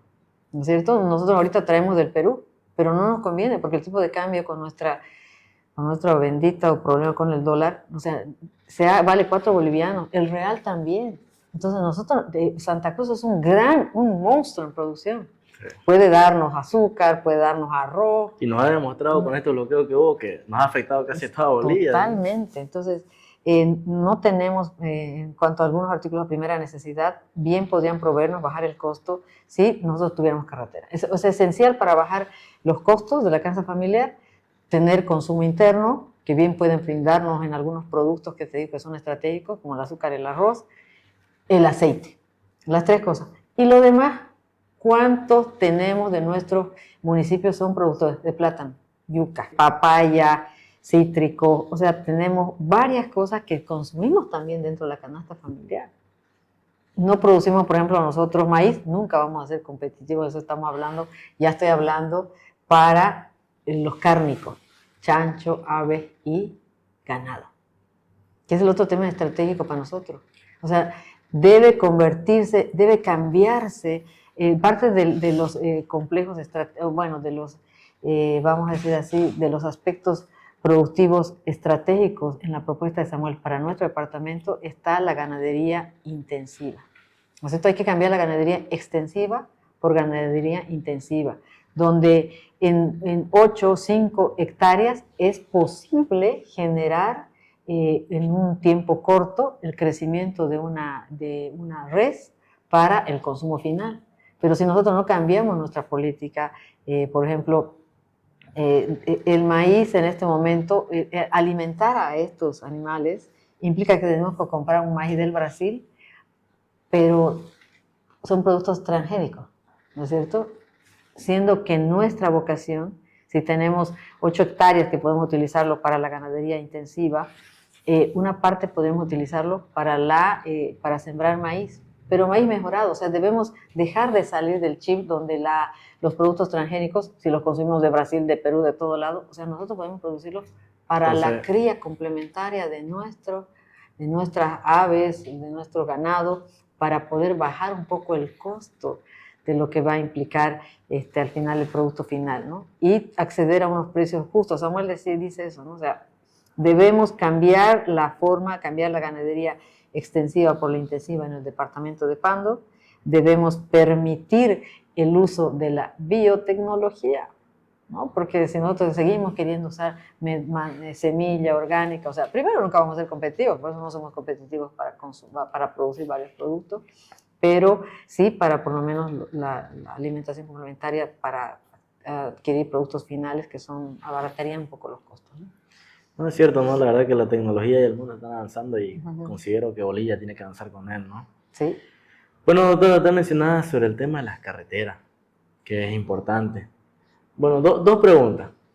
Uno, el tema de que el gobierno del MAS ya viene prácticamente 20 años en gobierno, y siempre nos prometían, por lo menos aquí en Pando, ¿no? Que las carreteras, y nunca movieron, por lo menos nunca se vio, ¿no? Esos resultados no se reflejaron. Entonces, ¿qué garantiza que Alianza Unidad, estando en el gobierno, realmente lo van a hacer? Una. Y dos, ¿hay alguna propuesta sobre el tema carretero a corto plazo? Porque si bien tal vez el pavimento, el tema de asfaltar la carretera va a llevar tiempo, seamos realistas, no va a ser de la noche a la mañana, estas carreteras quedan horribles, ¿no? Porque sabemos el estado que tienen. Entonces, ¿qué solución a corto plazo le podemos dar para darle una relativa estabilidad, ¿no? al ciudadano? no solo al empresario, no solo al exportador, sino también al mismo ciudadano que desea viajar. Tú mismo lo mencionabas, a veces quieren venir a nuestro departamento y la carretera lamentablemente los desanima, ¿no? Samuel vino el 2017 y lo llevamos nosotros a Bellaflor. Samuel, como te dije, él ha recorrido cada año el país, 2 veces al año ha visitado, recorrido el país, en el caso de nuestro departamento, 2 veces al año venía. En 2017 cuando vino le dije a Samuel, quiero que vayamos a Bellaflor. Y él dice, Bellaflor, ¿a cuántos kilómetros queda? Queda aquí a 80 kilómetros cerca, no es lejos. Ya, pero en realidad no le dijimos que estaban construyendo la carretera. Cuando fuimos 3 horas y media tardamos porque en 2017, acordate que estaba un desastre, estaban haciendo los terraplenes, o sea, era un desastre, eran vueltas de vuelta para llegar a Bellaflor. Me dijo, Eliana, me trajiste tantas horas aquí, y me dijo, me dijiste que era 80 kilómetros. Así es, amor. Y luego lo llevamos a Gonzalo Moreno. Y allá fue lo mismo, aquí cerquinha de Gonzalo Moreno, y me dijiste eso, Samuel, esa es la realidad de nuestro departamento. O sea, lo palpó entonces. Lo palpó, y cuando le pusimos la propuesta de integración comunitaria, ¿qué quiere entregar, Samuel? No terminaron esa carretera. Me estás diciendo que la carretera del 2016 y 17 que me llevaste a conocer no terminaron, no, Samuel. Entonces él me dijo, ponla como la propuesta, que se va a realizar. Entonces sí, se va a realizar. Yo espero que el primer año, segundo año, o sea, cuando se asigne, como te digo, si Samuel entrase, ya vamos a tener el presupuesto general del Estado aprobado ya. ¿No es cierto? O sea, Samuel se está simplemente preparando para los ajustes que se van a hacer, que solo se puede hacer 2 veces al año. Sí. ¿No es cierto? Y esperamos que para entonces nosotros podamos tener la capacidad de gestionar y exigir que se termine ese trecho, ¿no? O sea, que se deje de hacer por tramos, sino que se haga un solo contrato que de una vez las empresas asuman. Se parcializa por contratos por intereses personales, para llegar a acceder pues a una coima, porque aquí no nos vamos a mentir, es por eso, ¿no es cierto? Se ha hecho por tramo en vez de haberse hecho un solo contrato, ¿no? Entonces Samuel lo que nos ha permitido, y es una de las propuestas para soluciones de Pando, terminar la integración caminera, ¿no? Y en el corto plazo, ¿cómo lo solucionamos, doctora? Bueno, en el corto plazo lo hace en este momento, lo hace Caminos aquí, ¿no es cierto? Que terraplenando, que utilizando, ya estamos utilizando parte de la carretera, el otro día viajé, hemos utilizado, y hay que tratar de mantener por lo menos en condiciones de circulación, que es un trecho corto, ya no es un trecho largo, ¿no es cierto? Entonces hay que ser excesivamente controlador del trabajo que va a hacer Servicio de Caminos, en este caso, la ABC también que va a hacerlo, ¿no? Exigiendo que ese tramo se mantenga siempre en condiciones de transitabilidad. ¿Garantizan eso? No hay que gestionar, y hay que gestionar con ¿Usted se compromete como Eliana Costa? Hacia molestar, sí, a molestar. Claro, si está Samuel, pues me comprometo. Si no está Samuel, a fiscalizar y a controlar también. Bien. Entonces, ahora sobre el tema de la energía eléctrica en Pando, ¿cómo lo resolvemos? Sabemos que tenemos la energía más cara de Bolivia. Ajá, el 2016, cuando fui asambleísta, por fin, o sea, cuando era concejal, yo quise ver un poco, somos los responsables de haber logrado una recuperación importante, pero ahí entendí, bueno, separamos las funciones. Cuando ya fui asambleísta y vimos que nosotros éramos responsables de las antenas, entonces me enfoqué a averiguar un poco más, ¿no? Interiorizarme un poco más del tema de por qué estábamos fuera no estábamos conectados al sistema integral.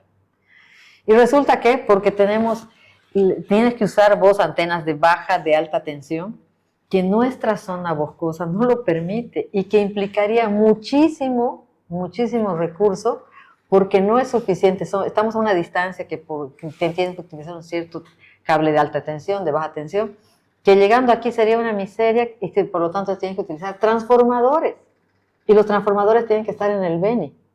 Allá tenemos que transformar nuestra energía y tenemos que traerla al departamento. De alguna forma dependeríamos de Beni. Dependeríamos de Beni, y aún así llegaría en muy baja potencia. Por lo tanto, conectarnos al sistema, ser parte del sistema integral para la generación de energía, el cambio de energía, a nuestro departamento sería altamente costoso. Debo agradecerle eso a una profesional que nos ha orientado, porque nosotros dijimos, queremos estar conectados al sistema la red nacional. ¿no? A la red nacional, para poder bajar el costo. Entonces, ¿qué hacemos, doctora? ¿Qué solución? Bueno, y la otra solución ya es que Brasil tranquilamente puede brindarnos ese servicio, y eso es a través de un convenio, de un tratado, ¿no es cierto?, que va a generar una reducción de la energía eléctrica, que es lo necesario para nosotros. Le dijimos a Samuel cuando ya hicimos la propuesta, Samuel, estamos estudiando la factibilidad de otra forma. Entonces, por supuesto que eso es un tema que tenemos que gestionar, cambiar nuestra matriz de generación de energía para el departamento, para bajar los costos, es algo que debemos hacerlo. No, si no va a ser por la base de la inversión, como es el caso de las tensiones de alta y baja tensión, y los transformadores, que sería costosísimo, sino desde el otro ámbito, desde el ámbito de la compra de servicios del Brasil. Entonces, eso se hace contratado. Tengo entendido que ya hay, le he pedido a mi hermana, una hermana que vive en La Paz, que es abogada, que me ayude un poco a revisar todos esos proyectos de ley que han quedado rezagados. Y en medio de ellos había habido uno que tenía que ver con la compra de servicios de Brasil, así que eso lo vamos a desempolvar, vamos a revisar y vamos a tratar de actualizarlo. ¿Hay acercamientos con Brasil entonces? No acercamientos con Brasil, sino que hay proyectos de ley que han tenido la intención de proponer hacer acuerdos o cambiar la matriz energética para el departamento de Pando. Pero ¿cómo garantizamos que Brasil realmente va a estar dispuesto? Claro, si viene la venta de un servicio, sí, pero al final vamos a depender de Brasil, entonces ¿cómo garantizamos eso? No se olvides que la forma de tener beneficios con otros países es a través de tratados, ¿no es cierto? Y acuerdos. Entonces, sí. Tratados y acuerdos es algo que lo puede muy bien, si Samuel es presidente, es algo que le vamos a plantear y es algo que vamos a ayudar a gestionar y que por supuesto también vamos a ayudar a que se apruebe, ¿no?, en la Asamblea. Algo que considero que también es re importante, ¿cómo garantizamos el respeto hacia el profesional pandino? ¿A qué me refiero con profesional pandino? No necesariamente el nacido, que sí, obviamente, ¿no? Pero también aquellos que viven, aquellos que aportan, que viven años aquí en el departamento, le ponen el esfuerzo, el hombro a este departamento para buscar, verlo desarrollarse. Entonces, creo yo que estoy seguro, tenemos profesionales con toda la capacidad de poder asumir los cargos sin necesidad de que venga el gobierno central, independientemente de quién esté, y nos mande profesionales de otro lado, sin desmerecer, ¿no? Pero, ¿qué necesidad de traer a otra persona si la tenemos acá? Entonces, ¿cómo garantizamos el respeto al profesional pandino? Una de las propuestas de Samuel dice una Bolivia donde el mérito valga. O sea, lo que ahí establece principalmente es que basta de utilizar a los profesionales, o sea, desde el ámbito, desde el hecho de que debe ser primero propuesto, respaldado y avalado por una organización social. Hay que ponerle fin primero a eso. Porque y eso no solo en Bolivia, no solo en Pando, sino en Bolivia entera. Aquí, ¿por qué los profesionales pandinos no tienen sus lugares? Porque al profesional que vino allá afuera, alguien le avaló, la organización social le avaló, por lo tanto, a ver, ¿dónde está su aval? ¿No es cierto? O sea, no es solo un tema de no reconocer el mérito de los pandinos, sino está desde un tema donde tenemos que acabar con la dictadura sindical que se ha tomado más atribuciones de las que debería en realidad tener. ¿No es cierto? Una organización social te avala como profesional, cuando el único aval que vos necesitas es tus títulos, tus estudios, tus especialidades. O sea, el mérito debe valer, no solo en Bolivia, sino aquí en Pando. Aquí tenemos profesionales, tenemos una universidad y tenemos lo que es maravilloso, la educación virtual, que nos brindan otras universidades y que tranquilamente son del sistema, se actualizan y ahora, el que no estudia ahora, lo hace simplemente porque no le gusta, porque no quiere, porque quiere quedarse ahí nomás. Entonces, hay gente que se quema la pestaña, que se sacrifica, y el mérito de esas personas debe ser reconocido a través de la inserción en el sistema laboral y la participación en las competencias, en las convocatorias, que es lo que Samuel dice. Cuando dice el mérito valga, es porque dice, el Estado debe estar administrado por los mejores profesionales, no el compadredío, no la amante, no la hija, no nada de eso, sino los mejores profesionales convocados al efecto, ¿no? Sobre el punto, ¿cómo garantizamos eso, doctora? Porque es lo que se acostumbra a ver, ¿no? Y muchas veces, aunque suene feo tal vez lo que voy a decir, pero muchas veces mucha gente apuesta a eso. Hago campaña para asegurar mi trabajo, ¿no? Entonces, y más aún en Pando, lamentablemente, vuelvo a reiterar, no hay trabajo, sino es a través del Estado, ¿no? Ya sea nacional o municipal. Entonces, ¿cómo garantizamos eso de que este partido político, bueno, en este caso esta alianza, unidad, realmente va a hacer valer el mérito y no así, digamos, por muñeca, porque hizo campaña, porque se identificó con Samuel? Porque ya la propuesta dice, ¿no es cierto?, una Bolivia donde el mérito valga. La función pública, de acuerdo a la 2027, dice hay diferentes formas en las que alguien puede acceder al servicio público. Y uno tiene que ver por la convocatoria, la invitación directa, ¿no es cierto? Pero sobre todo la convocatoria para que se tenga el perfil adecuado. Y si hay una convocatoria, lo que ahora nosotros vamos a poder hacer es garantizar que esa propuesta, donde el mérito valga, se traduzca en el respeto a las convocatorias y a las postulaciones. En cuestión de salud, ¿qué ofrece Unidad Nacional? Bueno, Samuel es la única persona que ha ido al foro sobre salud, ¿no es cierto? Ha ido al foro sobre salud, ha habido el foro sobre educación, y Samuel ha ido al foro sobre salud. Ya. Porque la pandemia nos ha mostrado que tenemos un problema estructural. O sea, el sistema en salud en Bolivia está mal. Y cuando hablamos del sistema, estamos hablando del ámbito asistencial y desde el ámbito, cuando hablamos del tema asistencial, estamos hablando del profesional, de la falta de ítem, de especialidad. Desde el tema de vista, o vamos a decir así, de la cobertura, ¿no? También, o sea, ¿qué cubrimos? Cubrimos esta cantidad de medicamentos, estos servicios cubrimos. O sea, y ahí también estamos mal, porque tenemos un hospital de tercer nivel con una infraestructura macanuda, pero no tenemos el personal, ¿no es cierto? No tenemos el personal, no tenemos los ítems suficientes para tener esos profesionales especializados. Y está ahí el tema de las coberturas, o sea, le cubro esto y no le cubro aquello, ¿no es cierto? O mi paquetario de medicamentos cubre esto y no le cubre aquello, lo demás cómpraselo. No, y si no estoy mal, creo que solo funciona, creo que la cuarta parte de todo el edificio. De todo el edificio. Es un tema entonces estructural, desde la parte asistencial, desde la parte curativa, desde la parte preventiva, o sea, todo el sistema de salud hay que revisarlo, hay que darle la funcionalidad que realmente merece, hay que inyectarle el recurso que también debe tener, y también hay que hacerle las restricciones y las modificaciones que deben hacerse. Con todo respeto, he sido jefe de recursos humanos del Hospital Roberto Galindo 6 meses. Estar sentado ahí me ha permitido identificar cosas que no las había visto cuando fui concejal ni cuando fui asambleísta. Creí, lo que te estoy diciendo, que es un tema estructural que tenía que ver con la falta de provisión de recursos, de ítem y de coberturas, pero no. Ha tenido también que ver con el tema asistencial.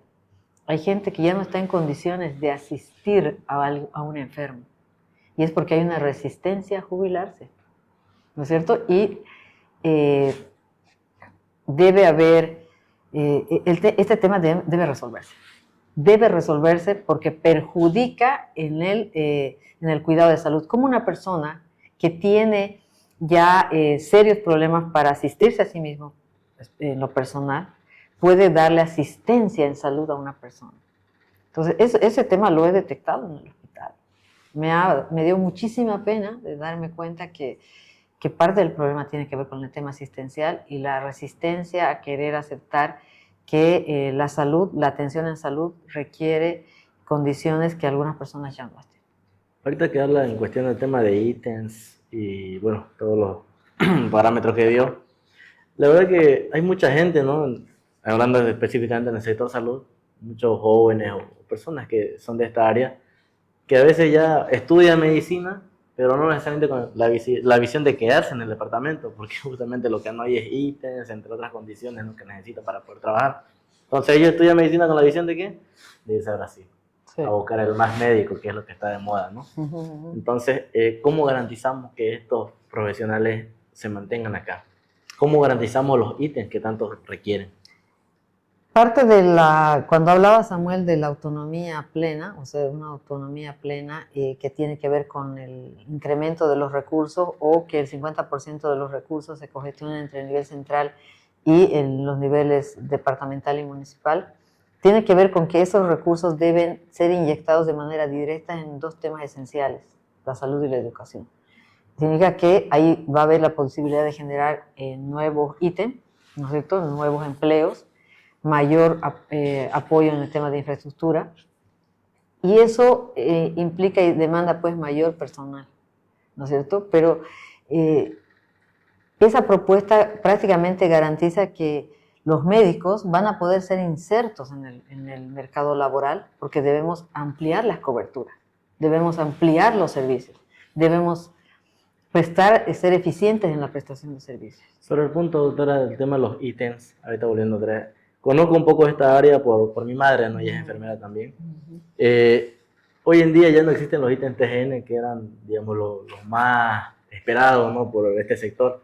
Hoy en día han cambiado a otro tipo de ítems, inclusive los ministeriales, pero no gozan de los mismos beneficios tal vez que tenía un TGN, en cuestión a la remuneración económica y otras cuestiones. Además de que estos ítems ministeriales, personalmente creo que ya sirven más para controlar, para mantener, y si algo no les parece o no están bajo una subordinación, chao, se acaba. O sea, no es un ítem que queda con esa garantía de que, yo me lo gané este ítem y bueno, lo tengo hasta por lo menos que me toque jubilarme o ya no de más, ¿no? Entonces, el ministerial no hay esa garantía. El día de mañana no haces algo que no les parece y chao. ¿Qué ítem va a dar el gobierno de Samuel Doria Medina? Bueno, cuando hablamos de reestructuración de la salud, estamos hablando de que todos esos aspectos, por ejemplo, yo le comenté a Samuel mi experiencia en el hospital. Samuel le dije, hay gente de salud que debe jubilarse, no solo en salud, en todo lado, porque le están quitando, por ejemplo, posibilidad a mi generación. La mayoría que estamos como personal eventual, somos la gente de la generación de 40 a 50. Porque los de 60 a 70, hasta 75, hasta 80 que no quieren jubilarse, ellos tienen los TGN. ¿Sí o no? Ellos tienen los TGN. Y la nuestra, esa de 40 a 55 años, estamos hace años, arrastrando desde hace años como solo, lastimosamente, somos consultores en línea. Ahí sí que no hay ningún tipo de prerrogativa, por lo menos los ministeriales tienen vacaciones los ministeriales, tienen aguinaldo, en cambio los que son consultores en línea no tenemos nada de eso. Es la peor modalidad, creo. Es la peor modalidad. Entonces, si nosotros no cambiamos toda esa parte de la parte asistencial, pero haciendo un proceso realmente concienzudo entre los prestadores de servicios, sobre los médicos y enfermeras, estamos hablando de ese sector que respeto, pero que también debe ser objetivo, ¿no es cierto? Y esos nuevos servicios, debe haber un grupo que debe jubilarse, otro grupo que debe ascender a mejores condiciones laborales y un nuevo grupo que debe insertarse en las nuevas condiciones laborales también, ¿no? Entonces, eso es, para mí quedó clarísimo en este tiempo. Perdón que sea insistente con el tema de los ítems. Entonces, pero estos ítems que van a crear nuevamente, digamos, ¿no? Independientemente de los que ya están por jubilarse, ¿van a ser TGN? ¿Van a ser ministeriales? ¿Qué van a hacer estos ítems?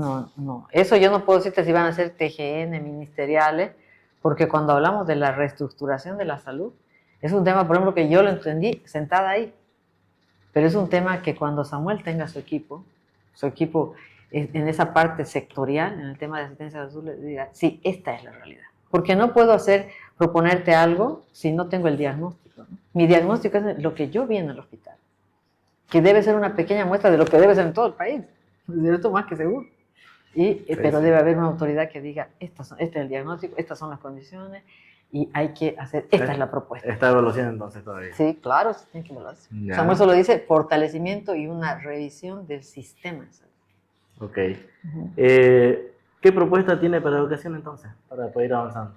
La propuesta de Samuel en educación es importantísima, porque cambiar este modelo que ha fracasado en estos 20 años y no volver a lo que teníamos antes significa un cambio de mentalidad que tiene que ver con la educación. Un país educado es un país fuerte, es un país con grandes posibilidades de crecer.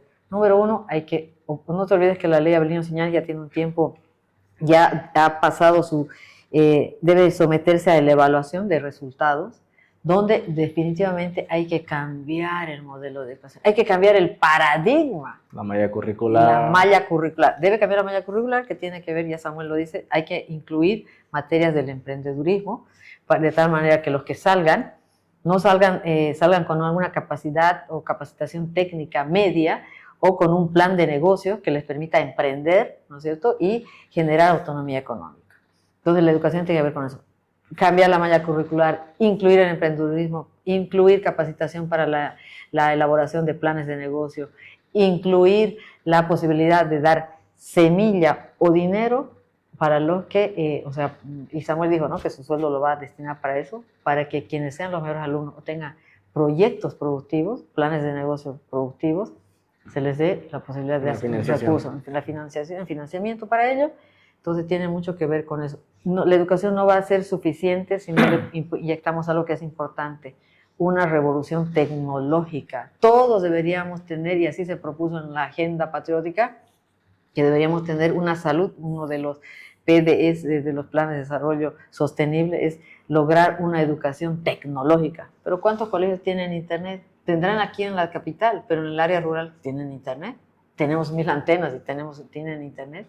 ¿Acceden a la tecnología? No. Y un tema importante, debe incluirse el inglés. Nosotros no podemos estar excluidos de la globalización. Todo se hace y se comercializa en inglés. Así que, por lo tanto, debe restituirse nuevamente el inglés como algo realmente obligatorio para el estudiante, de tal manera que se haga competitivo, se haga cambiar ese modelo productivo que se ha puesto, ¿no es cierto? Salir con una capacidad productiva, no, ahora tiene que ser con una capacidad de negocio, con una capacidad de emprendimiento, con una capacidad de innovación. En cuestión de la justicia, que esa es su área de jurista, ¿qué propuestas hay? ¿Cómo mejoramos el tema de la justicia? ¿Cómo garantizamos la independencia de este poder que es tan importante? Y también tengo una duda, estaba leyendo en el plan de gobierno que plantean dentro de los 100 días realizar un referéndum a la población para consultar el tema de la eliminación del Tribunal Constitucional Plurinacional. ¿De qué manera fortalece esto la justicia? Una de las funciones de los parlamentarios es es elaborar leyes, interpretarlas, derogarlas, abrogarlas. Interpretarlas, ¿no? El Tribunal Constitucional se ha convertido en un suprapoder, está por encima de la Constitución, porque eso se ha convertido, ¿no es cierto? Él, con sus sentencias constitucionales, se ha puesto por encima de la propia Constitución, por encima del órgano, porque el órgano que hace la interpretación, le guste o no, en la Constitución dice la ALP. La justicia es lo peor que tenemos. O sea, y una de las propuestas de Samuel es hacer un referéndum porque hay que cambiar la forma de la administración de la justicia. Se ha corrompido de tal manera que, aunque decimos que tenemos un tribunal constitucional que son, o sea, grandes juristas, grandes magistrados, los teníamos antes. Cuando yo era estudiante de Derecho, Benjamin Harp, o sea, he tenido señores docentes, Villarroel, o sea, he tenido docentes brillantes que han sido también magistrados, y ellos sí generaron una línea jurisprudencial de respeto. Por eso hay que acabar con eso. Porque ya no sean técnicos ellos, se han conseguido otros técnicos, ¿no es cierto? Y se han politizado en el desarrollo de su función, y por eso consideramos que debe haber ese cambio estructural de la justicia, debe restituirse la meritocracia, debe cambiarse, asignarle presupuesto también, porque no podemos dejar de lado que es increíble que haya gente que gane una miseria allá en el en el Tribunal de Justicia. O sea, hay que darle también dignidad a los abogados. O sea, ¿cuántos años nos va a costar estudiar y lo que uno se quema la pestaña? O sea, para ganar ahí 2.000 pesos, 3.000 pesos. O sea, no, hay que darle dignidad también. Elecciones judiciales, ¿qué hacemos con eso? Eliminarlas. Bien. Hay que eliminarlas. Y con los magistrados que hoy en día son denominados autoprorrogados, ¿qué se hará con ellos?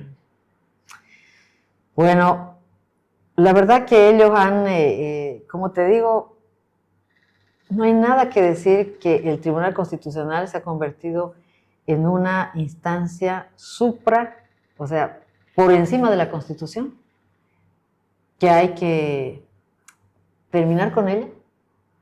Y no te olvides que tenemos una función, ¿cierto? Los electos. Y pues seguramente aquí nuestros magistrados ya habrá alguien que proponga pues su procesamiento también, ¿no? Entonces, ¿usted respaldaría un juicio de responsabilidad contra un alto magistrado si encuentra indicios de delito? Por supuesto que sí. Lo haría, lo promovería. Sí. Bajo la experiencia que he tenido de trabajar en el Tribunal de Justicia, sin ánimo de aludir a nadie, pero sí es una experiencia propia que la he vivido, hay mucho lo que es la suplencia, ¿no? Hay muchos cargos acéfalos y esto de alguna forma genera pues la mora procesal, la carga procesal, Y aparte, igual, cuando uno suple, es con la misma responsabilidad, pero ganas el mismo sueldo. Sin embargo, tenés que estar más horas, tenés que atender a ambos lados con la misma responsabilidad. Y si algo sale mal, aunque no sea tu culpa, ya pues te lo chantan. Sí. ¿Cómo resolvemos esto? Ya lo dijiste muy bien, hay cargos acéfalo, o sea, debe haber celeridad, responsabilidad en la convocatoria y en la asignación pronta, porque no puedes postergar los temas importantes. Samuel tiene algo que me gusta. Él dice, lo importante hay que atenderlo y lo urgente ya. ¿No? Y eso hay que hacer. Yo tengo un proceso que ya está 2 años ahí y el otro día recién lo solté. O sea, ya para irse a Sucre, ¿no? O sea, casación y yo me quedo impresionada y molesta. Y después de 2 años, ¿no? Sí, y hay que darle fin. Y eso que usted es jurista, No, imagínese sí. la persona que no le entienda esto. Y hay que poner... sí o sí depende de un abogado, pero no tiene las condiciones. Así es, entonces tenemos que terminar con eso. Los bolivianos merecemos una justicia pronta y oportuna. Y sin dilaciones, sí. Así es, eso no está. Y eso hay que establecer. Bien. Bueno, entonces ya pasando al tema de las propuestas, vamos a pasar a la siguiente sección que tenemos escenarios y controversias políticas. Es un poco sobre lo que dicen o las polémicas que ha habido y demás. Bueno, pero esta es una duda que tienen muchas personas, ¿no? Y en algún momento he escuchado que se me ha hecho a Samuel. Pero de pronto usted como se representante aquí en Pando. Como todos ya conocemos, Samuel viene postulando en varias oportunidades y lamentablemente hasta ahora tal vez no ha tenido su oportunidad. Sin embargo, le consulto, ¿estará bien insistir tanto? ¿Será realmente que lo hace por vocación o tal vez ya se convirtió en una obsesión? Ajá. Abraham Lincoln, uno de los mejores presidentes de Estados Unidos, tardó 25 años en ser electo. Menos mal que Samuel va a 20 recién. ¿No? Faltan 5. Faltan 5, o sea, podemos insistir todavía. Pero como te dije al inicio, Samuel me dijo, el país no está mal, el país se va en picada. Y después del cáncer yo me prometí a mí mismo, casi me hace llorar cuando me dijo eso. Cuando me dio cáncer, Eliana, convoqué al mejor economista de Bolivia.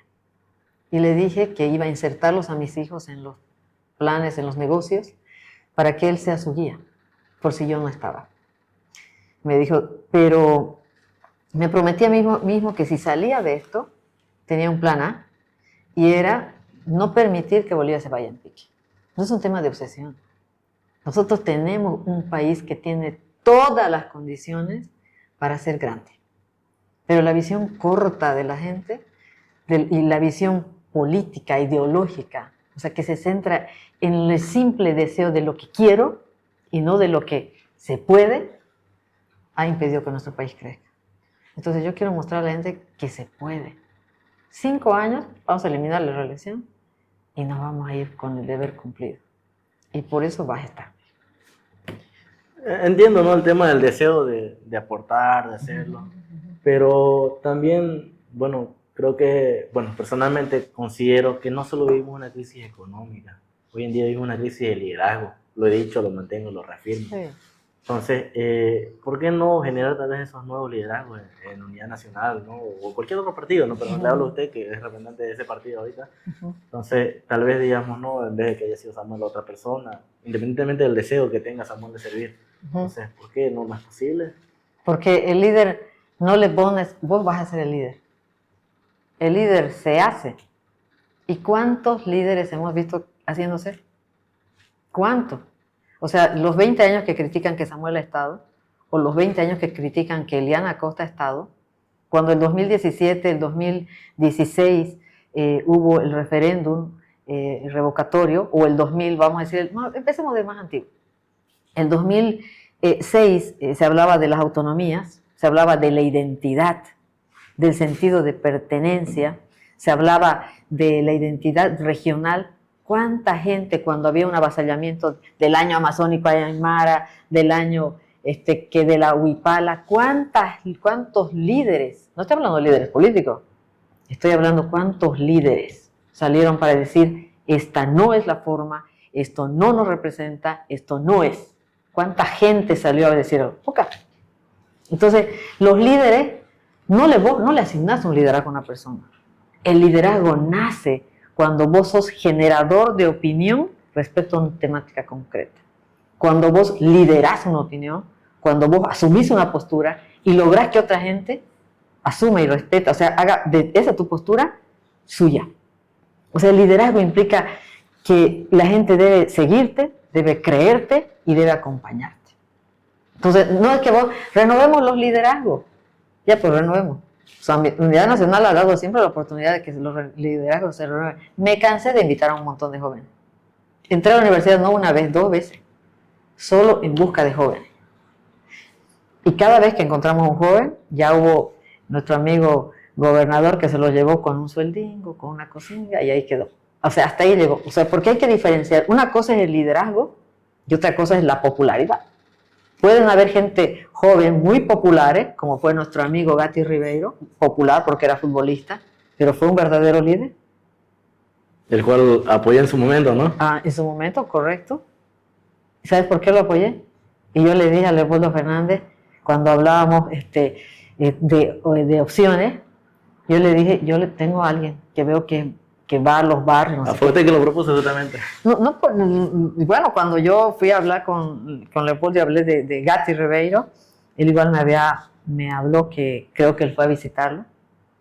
Y me dijo, vos hablaste con él, o sea, Samuel, yo veo que él, digo, Leo, yo veo que él hace esto, Leo, papá. Entonces yo creo que ser popular no es igual que ser líder. No, definitivamente. ¿No? Y en política, miles de personas critican al que toma postura. Pero cuando le toca asumir o liderar una postura, no, pues me asusto, ¿no?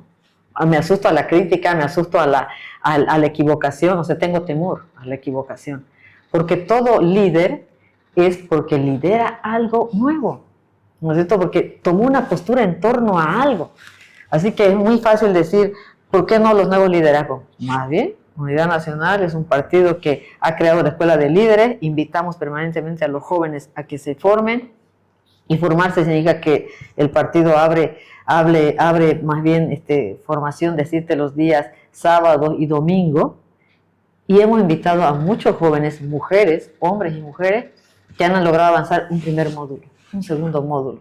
Ay no, pero después de ahí, que te sacrifiques viernes, sábado y domingo, no quieren. Falta convicción, ¿no? Falta convicción, compromiso, entrega, visión. O sea, un líder debe tener tantas condiciones y no aparece de la noche a la mañana, se construye también. Pero bueno, ya pasando a otro tema, otra consulta. ¿Qué pasa si Eliana Acosta sale senadora, pero su candidato a presidente no? Y es otro. O sea, es decir, pasaría en vez de ser oficialista a ser oposición. Uh-huh.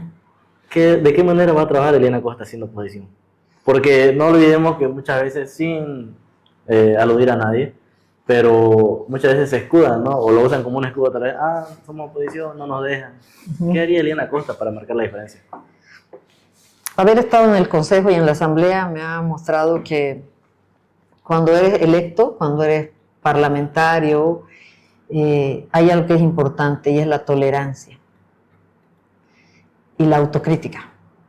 O sea, vos podés considerarte muy guau, muy inteligente, ¿no es cierto? Pero si yo no soy experta en ganadería y mi colega lo es, estoy hablando de si fuera yo electa, si yo fuera opositora, y veo que él habla con coherencia sobre una propuesta en ganadería y que está acorde a la ganadería intensiva, ¿no es cierto? Entonces lo que yo voy a hacer es primero escuchar y apoyar sus argumentos, y voy a buscar a otra gente que al igual que él, esa persona, podamos llegar a un acuerdo que sea en beneficio, sea por ejemplo si él fuera del Beni, sea qué sé yo, de Santa Cruz, qué sé yo. O sea, una función importante del parlamentario es la deliberación, y la deliberación es una tarea de argumentación. Esa argumentación tiene que pasar por el respeto de escuchar las opiniones de otro, reconocer si es mejor que vos, si conoce mejor la temática, y buscar en el parlamentario con mejor argumentación sobre una temática concreta, si está de acuerdo a lo que yo deseo y lo que el departamento merece. Por supuesto que tengo que yo buscar pues concertación política. La concertación política no es una negociación, ya, votame por esto y te voy a pagar eso, o sea, no es tal. Sino la concertación política tiene que ver con un proceso de una visión, o más bien de un objetivo determinado en beneficio de tu departamento, que debe buscarlo. con otros parlamentarios. La bancada más chica del país la tiene Pando. O sea, somos 9 parlamentarios. 9 parlamentarios versus 20, 15. Entonces, ¿te imaginas como que no ven? La incidencia de Pando La es incidencia, mínima. no, entonces te ven como carne de cañón, como te utilizan si es que no eres lo suficientemente, no tienes la suficiente experiencia. Por eso que pienso que un parlamentario dice, tiene que ser, es un viejo, es un zorro. No, vos tenés que haber pasado por la función pública. O sea, yo considero que quien es parlamentario tiene que haber pasado por el gobierno municipal o gobierno departamental, sea como técnico, sea como electo, porque solo así vas a saber cuál es tu función, tu rol, y vas a aprender primero. Imagínate que yo tuve que aprender con 10 concejales la tolerancia. Y cuando me tocó ser la única opositora en la asamblea, tuve que aprender a identificar los acuerdos. Tuve que aprender, como nunca en mi vida, a aprender a la concertación. Entonces, conocer la tolerancia, la concertación, me ha permitido saber qué es lo que se debe hacer, cómo se debe hacer para poder lograr algo en beneficio de tu departamento. ¿Puede existir unidad entre la oposición todavía? ¿Usted considera eso? ¿Usted cree que sea posible? Y si lo hubiera, ¿usted estaría dispuesta a esa unidad, así eso implique tener que bajarse la candidatura? O que esta pregunta se la hace a todos los candidatos. Claro que sí.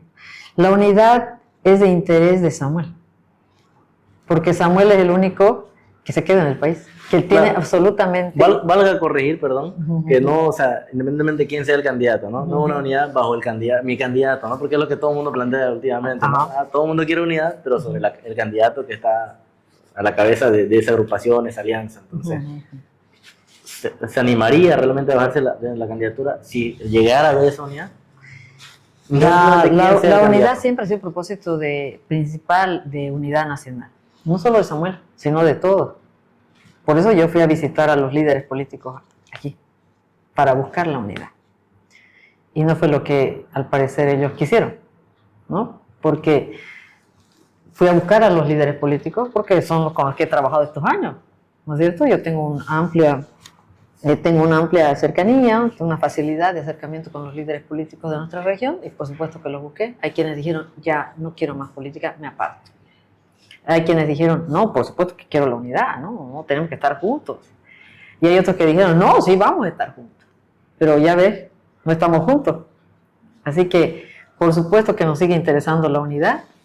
Y lo que yo más bien le dije a otros líderes políticos, si llegado el momento en la encuesta para el bien del departamento, ¿ustedes se bajarían? Yo lo haría, le dije. Y la realidad es que en este momento las encuestas favorecen a Samuel. No sé eso, aunque no lo voy a decir, pero ya. La preferencia está en torno a Samuel, por lo tanto, esa pregunta más bien yo se la traslado a mis amigos, a quienes ya se los planteé en su momento. Bien, una pregunta más que antes que me olvide sobre el mismo sección, escenario de controversias políticas. Es una polémica que ha estado en redes sociales, ¿no? Lo cuestiona a Samuel de que él fue parte del gobierno de Yanine Áñez.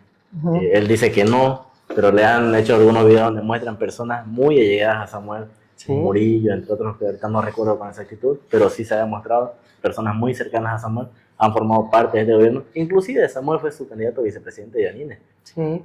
Muchos lo culpan a Samuel de que ha sido parte de que se le devuelva el gobierno al MAS. Entonces, ¿qué puede decir al respecto? En 2019 Samuel nos reunió a Unidad Nacional, a una dirección nacional, y dijo, no vamos a ir a elecciones nosotros.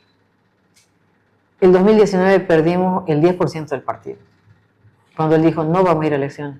Porque entonces habían salido los colectivos ciudadanos con una fuerza de nosotros, los colectivos ciudadanos, las organizaciones. Sí, había un montón de plataformas. O sea, plataformas que se creían los reguau, ¿no es cierto? Los reguau, voy a decir que se creían. Por eso el 2019 dijo, está muy politizado y o sea, está totalmente dinamitado el escenario político. Así no le vamos a ganar al MAS y no vamos a contribuir con eso, dijo Samuel. El 2019, querido Lex, Samuel Doria Medina y Unidad Nacional no se presentó. El 2019. Pero fue el 2020. No, por eso, el 2019. Perdimos el 10% del partido ahí. Cruceños se fueron, renegaron, insultaron, o sea, dijeron de todo y se salieron. Un grupo. El 2020, cuando después de lo que ha habido, ¿no es cierto?, del fraude y todo lo demás, el 2020 Samuel dijo, vamos a entrar. Y ahí nos reunimos.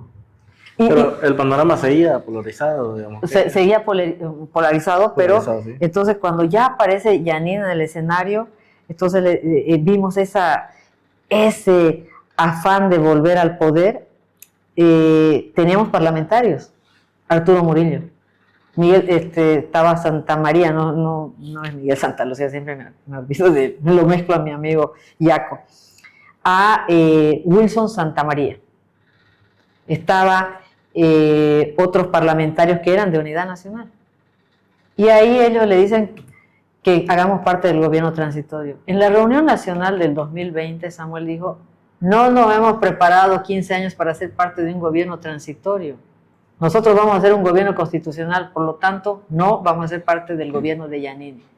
Yo estaba presente cuando Arturo Murillo, de la manera más déspota, juntamente con otros parlamentarios, agarró y le dijo, ¿sabes qué? Sos un cojudo.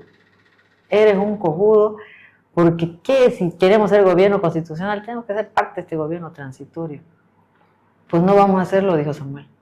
Se hizo una discusión, Arturo Murillo se paró, se retiró y junto con él perdimos el 30% del partido. Ese 30% del partido, de la dirección nacional, han sido parte del gobierno de Yanine. Samuel. Pero ¿cómo explica entonces? Porque o sea, tal vez no formó parte, a lo que usted nos comenta, ¿no? En ese momento, como tal, digamos, el gobierno transitorio. Dos, el gobierno era transitorio, no era para postularse, ¿no? La obligación de ese gobierno era llamar a elecciones, no ser candidato. Sin embargo, Samuel fue, digamos, ¿no? Con este gobierno que dice que no formó parte. Claro, pero no te olvides que también Samuel aclaró que él recibió la invitación de Yanine. Y que el que propició bajarse fue él. Cuando Arturo Murillo y Wilson, otros más se salieron del partido, y yo me quedé. Ese momento fue una crisis en el partido. Inclusive aquí tuvimos posiciones encontradas. Porque alguien quería que seamos parte del gobierno y yo les dije, no vamos a ser parte del gobierno transitorio y listo, Samuel lo dijo así, claro. Entonces, no fuimos parte del gobierno y Samuel lo que hicimos fue la expulsión de esos compañeros. Perdón que sea insistente, es que es bueno aclararlo, ¿no? Si bien es cierto tal vez que no formó parte del gobierno y tal vez ya recibió una invitación, pero al final la decisión la tenía Samuel. Y él en un inicio dijo, no vamos a formar parte de este gobierno transitorio. De alguna forma, al aceptar, formó, digamos, no sé qué criterio tomó, digamos, ¿no? No sé si fue porque tal vez como estaba en gobierno de Yanine en ese entonces, usar los bienes del Estado para la campaña, o sea, ¿qué criterio fue el que realmente lo llevó a tomar a irse con Yanine? No, cuando la única responsabilidad era llamar a elecciones, ¿no? La única responsabilidad de Yanine era llamar a las elecciones. Cuando Samuel estaba en un proceso de negociación con otros parlamentarios, conocimos lo terrible que era demócrata. O sea, un aliado con quien no podíamos estar era demócrata, porque nos mostró su cara. En los 15 años que estuvo el MAS, cuando Yanine volvió, lo peor que le pudo pasar a Yanine fue demócrata. Y nos mostró que no aprendió los 15 años, nada de los 15 años del MAS. Porque él quiso, como el mayor de los administradores draconianos, barrer con todo para volver a lo que era antes. O sea, eso, cuando Samuel nos dijo, tenemos que hacer acuerdo. Nosotros le dijimos, no hagas acuerdo con demócratas, ¿no es cierto? Entonces, cuando Samuel agarra, creo 1 o 2 de la mañana, me escribió y me llamó a la 1:30 de la mañana, porque yo era la más desesperada, y yo fui una de las pocas que nos quedamos en la dirección nacional. He sido fiel, pero fiel de verdad, ¿no? Entonces me dijo, Eliana, soy candidato a vicepresidente. Me puse a llorar, de rabia. Le dije, Samuel, ¿por qué? Con los demócratas no. Le dije, Eliana, vamos a hacer nuestra campaña separado, vamos a coordinar la campaña, pero esto ya estaba encima, o sea, ya porque lo último entró Samuel a la alianza, digamos, con Yanine. La alianza es con Yanine, Eliana. No tenemos nada que ver con los demócratas, nosotros somos Unidad Nacional y vamos a hacer aparte. Y cuando, si no hubiera habido la pandemia, en este momento sería gobierno demócratas. Porque la gente, no te olvides que la crisis, había un fanatismo por Yanine, no por los demócratas, por Yanine. Si no hubiera habido la pandemia, realmente ella sería gobierno. Pero Samuel, cuando ya se suspendió, hubo problemas. Entonces Samuel le dijo, no hay posibilidades, y fue él que le dijo, no hay condiciones para seguir. Y él propició renunciar, ¿no? Igual que Yanine. Entonces no fuimos parte de ese gobierno, nunca lo fuimos, porque si hubiéramos sido parte, si hubiera encontrado un solo indicio el gobierno de Samuel Doria Medina metido en negociaciones, en acuerdos, en provisiones, como lo hicieron otros, estaría pues metido en un montón de procesos, lo dijo muy bien en el debate. Metió a todos los del gobierno de Yanine, a mí no, esa es la mayor muestra de que no ha sido parte del gobierno. Bien. Bueno, ya para ir concluyendo, doctora, porque la verdad es que el tiempo nos pisa. Sí. Bueno, vamos a hacer esta dinámica rapidito. Describe en una frase lo siguiente. Andrónico Rodríguez, ¿cómo lo describe en una frase? Prorroísmo de lo peor de Bolivia. Evo Morales. Lo más nefasto, lo peor que nos pasó. El MAS y PSP. Fue un sueño para algunos y un engaño para miles. Samuel Doria Medina. La renovación, verdadero cambio. Pando. A la tierra que amo. Bien. Ya para concluir con las preguntas de cierre. Si en caso perdiera estas elecciones, es decir, usted no saldría electa, ¿se retira de la política o replantea su lucha? Si en estas elecciones no gana Samuel Doria Medina y gana la oposición, me quedo contento. Pero eso implica no entrar usted. No, pues, o sea, desde ya voy a entrar. Porque las encuestas dicen que vamos a tener un senador aquí. Pero supongamos el caso hipotético. En el caso que no entre, y por eso ya, en el caso que yo no entre y está la oposición, me quedo contenta. Porque yo soy una buena profesional. ¿Pero seguiría en la política? No, yo soy una buena profesional y cualquiera me va a invitar. ¿No es cierto? Y ya habría cumplido mi trabajo político. Entonces, es decir, ya no hay más Eliana postulando. Ya no hay más Eliana postulando. Sin embargo, si hubiera algo que no espero que haya, si hubiera fraude, y si sale el MAS, voy a estar en primera fila peleando. Porque esa es mi convicción política, ¿no? Eso me mueve, eso me motiva. Así que si el MAS se va, yo también me voy. Bien. Un mensaje final para aquellos jóvenes que no creen en la política, que hay muchos, por cierto. Quiero decirles que hace falta que jóvenes éticos, con principios, con valores, con ideales se involucren en la política. No permitas que aquellos sin principios, sin valores, sin ética, sin moral, que prebendan la política, sean los que gobiernen tu destino. Si vos eres inteligente, ético, sos con aplomo, involucrate. No importa, va a ser difícil, vas a arriesgar tiempo, que es lo más valioso que tenemos, salud, energía, pero va a valer la pena ser parte de lo positivo y que podés dejar en la política, ¿no? Yo creo que la política es una vocación de servicio. No es que eres un parásito de... Cuando alguien dice, ese parásito vive del Estado. El Estado es un ente que no se mueve solo. Se necesita servidores públicos, funcionarios públicos. El Estado necesita ser administrado por buenos profesionales.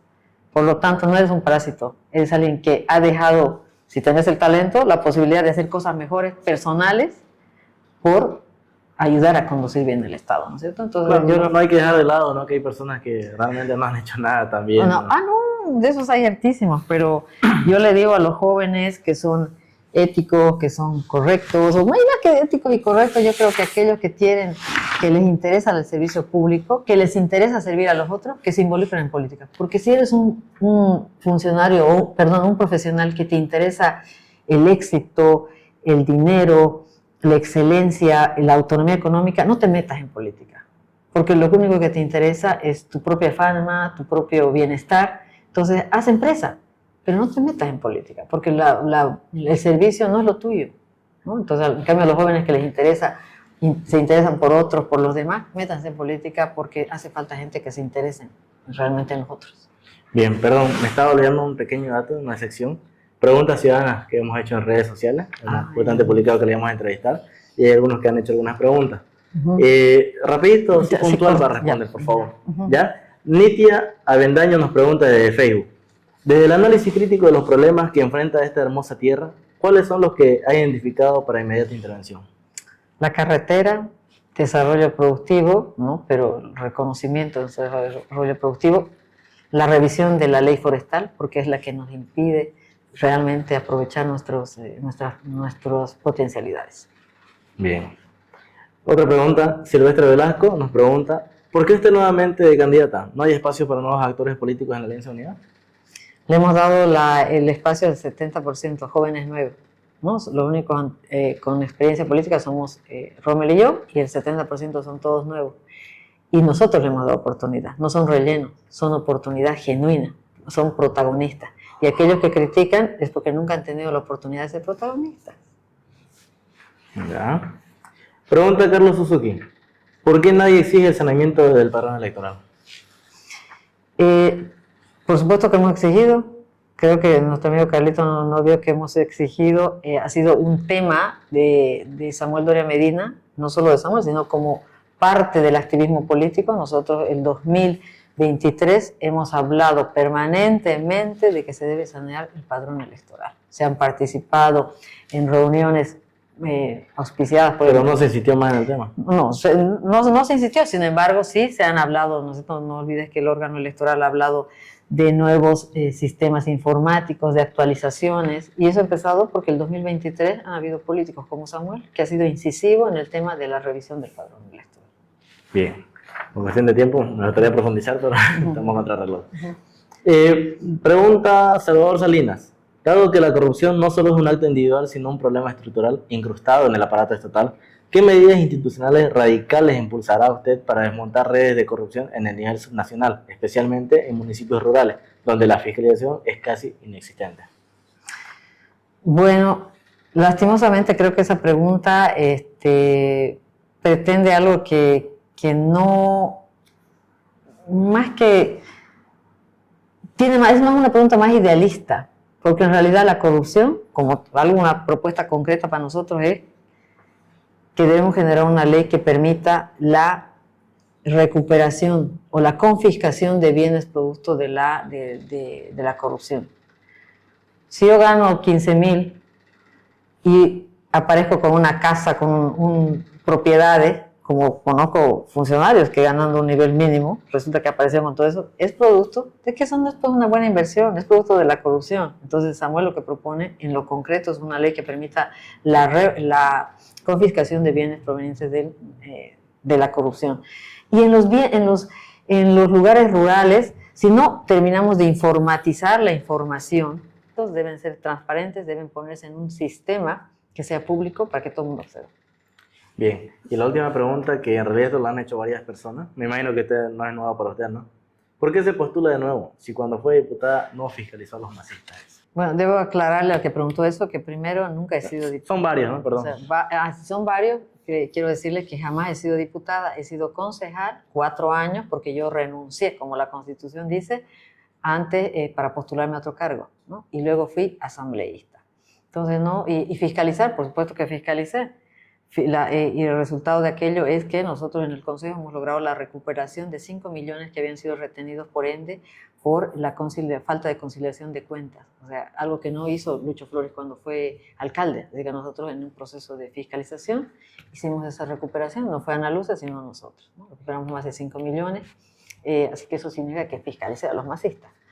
También hemos fiscalizado a Ana Lucia porque ella era masista, era una alcaldesa del MAS, y en su momento nosotros fiscalizamos esa obra que ha sido construida actualmente lo que es el Colegio de Evo Morales, ¿no es cierto? En su momento había sido construido hasta la mitad, hemos hecho todo un proceso de fiscalización, minutas, peticiones de informe y todo ese proceso que han servido para una base para una denuncia en la fiscalía, así que he fiscalizado, ¿no? Entonces, también a nivel del gobierno departamental, hemos advertido muchísimo por una revisión de informes y todo aquello del barco, del barco, yo le digo, de ese barco turístico, que de turístico no ha tenido nada, y que hemos denunciado que estaba en Riberalta, ¿no es cierto? Y que también ha generado un informe de la Contraloría. Así que, para quien preguntó, sí, hice mi tarea de fiscalización y no lo hice sola, porque también otras autoridades, como te dije, lo dije en toda la deliberación,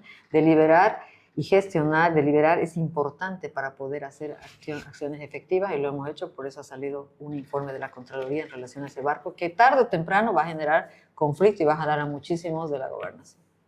Muy bien, doctora. La verdad, vuelvo a reiterar, sería importante poder continuar. Hablar de política es muy, muy amplio, pero ya concluimos con esto. Despídese y dígale a la gente por qué debería votar por Samuel Doria Medina y principalmente por qué debería votar por Eliana Costa. Bueno, quiero pedirle a la población que este 17 de agosto vote por Samuel Doria Medina porque él es el verdadero giro de timón que nuestro país necesita. Nosotros necesitamos un hombre que sepa de economía, un hombre que sepa de administración, un hombre que actúe con ética, un hombre que actúe con principios y una persona que conforme al mejor equipo para los desafíos que nuestro país plantea en este momento. Yo, una vez más, me pongo al servicio de nuestro departamento y le ofrezco y le brindo mi capacidad, mi ética, mis principios y sobre todo mi compromiso con esta región. Eso nunca ha estado en duda, eso lo ratifico de mil maneras, porque jamás he defraudado a mi electorado. Si mi electorado me puso para fiscalizar, fiscalicé. Si me puso para gestionar, también lo hice. Entonces, una vez más, me comprometo a hacerlo con la misma integridad, dedicación que lo he hecho. Yo no le dedico cuando he sido autoridad, y pueden preguntarle a cualquier policía, yo me quedaba inclusive hasta la 1 de la mañana, tanto en el Consejo Municipal como en la Asamblea, para entender bien lo que debía hacer. Entonces, yo soy una persona hiper comprometida y eso le ofrezco a mi población querida. Muy bien, interesante, creo que el debate ha sido bastante, bueno, no el debate, la exposición de estas propuestas, el intercambio de opiniones, el criterio, ha sido bastante productivo, ¿no? Y más que todo la idea es pues que la población esté informada, que conozca y que considere realmente entre todos los candidatos cuál es la propuesta que realmente vale para el ciudadano, ¿no? Por un voto responsable, por un voto informado. Le agradezco, doctora, por Gracias, querido participar, por Gracias. aceptar nuestra invitación. Ojalá que en una próxima también podamos volver a invitar.